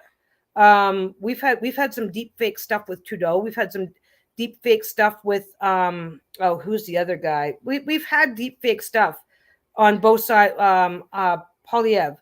We've had deep fake stuff attacking either side. Right now, right this minute, politically, it's Trudeau versus the Liberals. The Liberals versus the Conservatives is the big thing right now. The other parties aren't really big enough to do much right now. Oh, Lisa's home. Looks like I gotta go. Hi, honey. Oh, hello. I'm still online. Hi, But anyway, I suppose that's my call. That's my call to get my ass up and get going. keep going. But okay, Hi, Internet. I'll be here for. I literally got nothing better to do. What? So don't tell me to keep going because I will. I've got nothing. Get going. Oh, get going. Oh, apparently I have to get going. Anyway. Nothing better to do, huh? It's not date night or nothing? Oh, I thought we were skipping that today. Oh. Oh shit, I'm in trouble. We usually try to do Fridays as date night, and we kind of went on a little date night a couple days ago, and so I thought we were skipping today, but I guess we get 2 date nights this week. Anyway. AI has made a lot of stuff possible, but they've also made a lot of really problematic shit possible too. So that's a problem. But it goes in a big circle. It really does go in a big circle. It's like anything. My AI.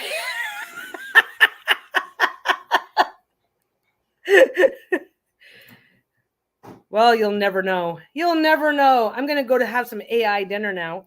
Take my AI dog for an AI walk. Yeah, Bruno's not coughing. He's just glitching. Anyway. I think it's like every time, like smartphones caused a big uproar after the initial woohoo, this is great, I can have a computer in my pocket. There was a big uproar. There was a big uproar. Yeah, question everything. Here's the thing. Question everything because no two people are, I don't know, just question everything because why the fuck not? Right? You don't.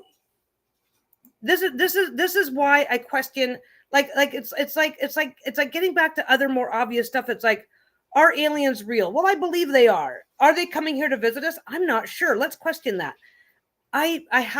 We all have our own beliefs. We all have our own beliefs about everything.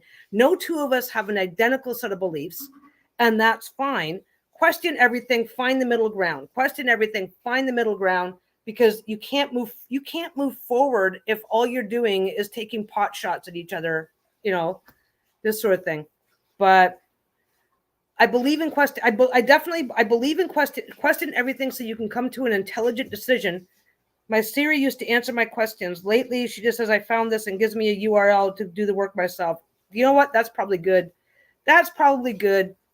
Honestly. We have Google. It's the same way. I just use it to turn on the lights and turn off the lights, but that's besides the point. But no, I mean, I am a fan of question everything, even the uncomfortable questions, because I would rather change minds. I would rather changing minds and hearts, right? I would rather do that with a respectful conversation than brute force. Brute force diplomacy causes a brute force reaction. And this whole shit, like I said, trying to ask certain, I don't know how to describe it, but like it's AI is only as smart or as ethical as the person who programs it.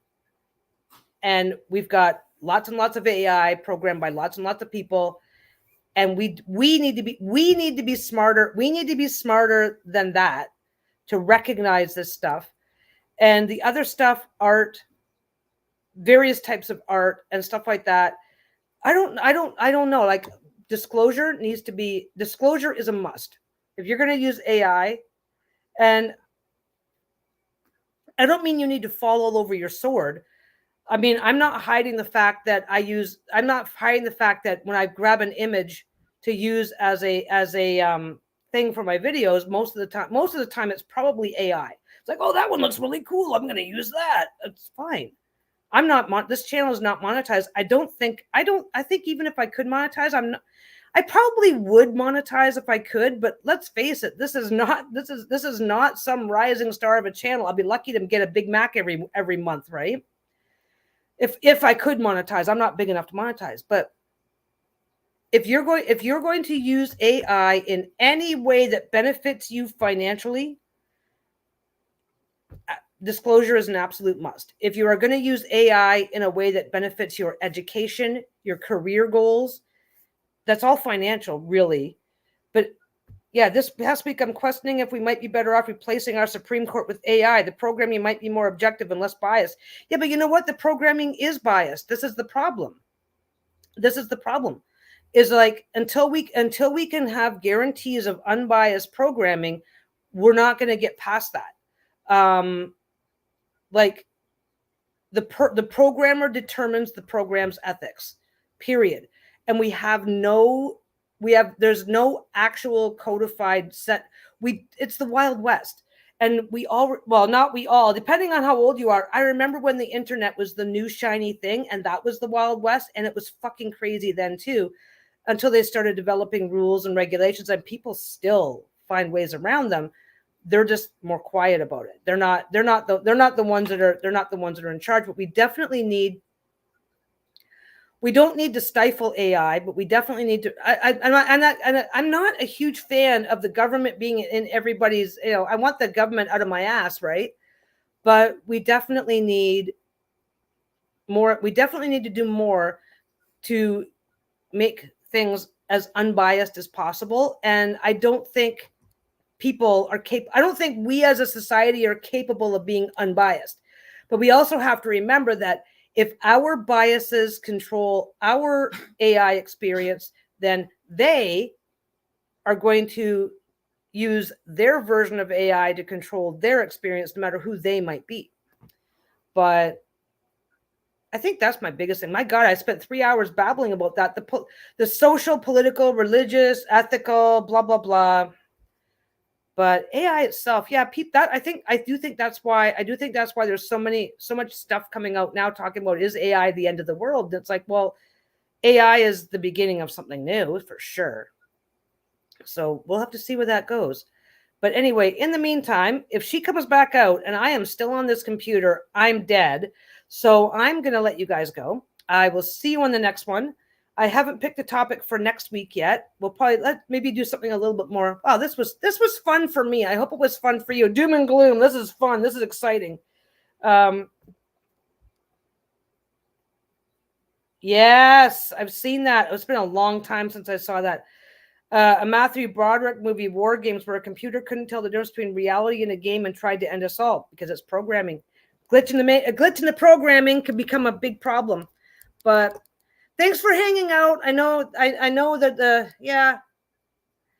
I don't think it's doom and gloom, really. I don't really think there's a lot of doom and gloom, but I do think there's growing pains, and I think it's going to take some time to play out. And we'll see where it goes. So there's that. But in the meantime, I'm going to let you guys go, or else I'm just going to stay here and get myself in trouble. So you guys have a great weekend. I plan on having a great weekend, and I will see you soon. Bye.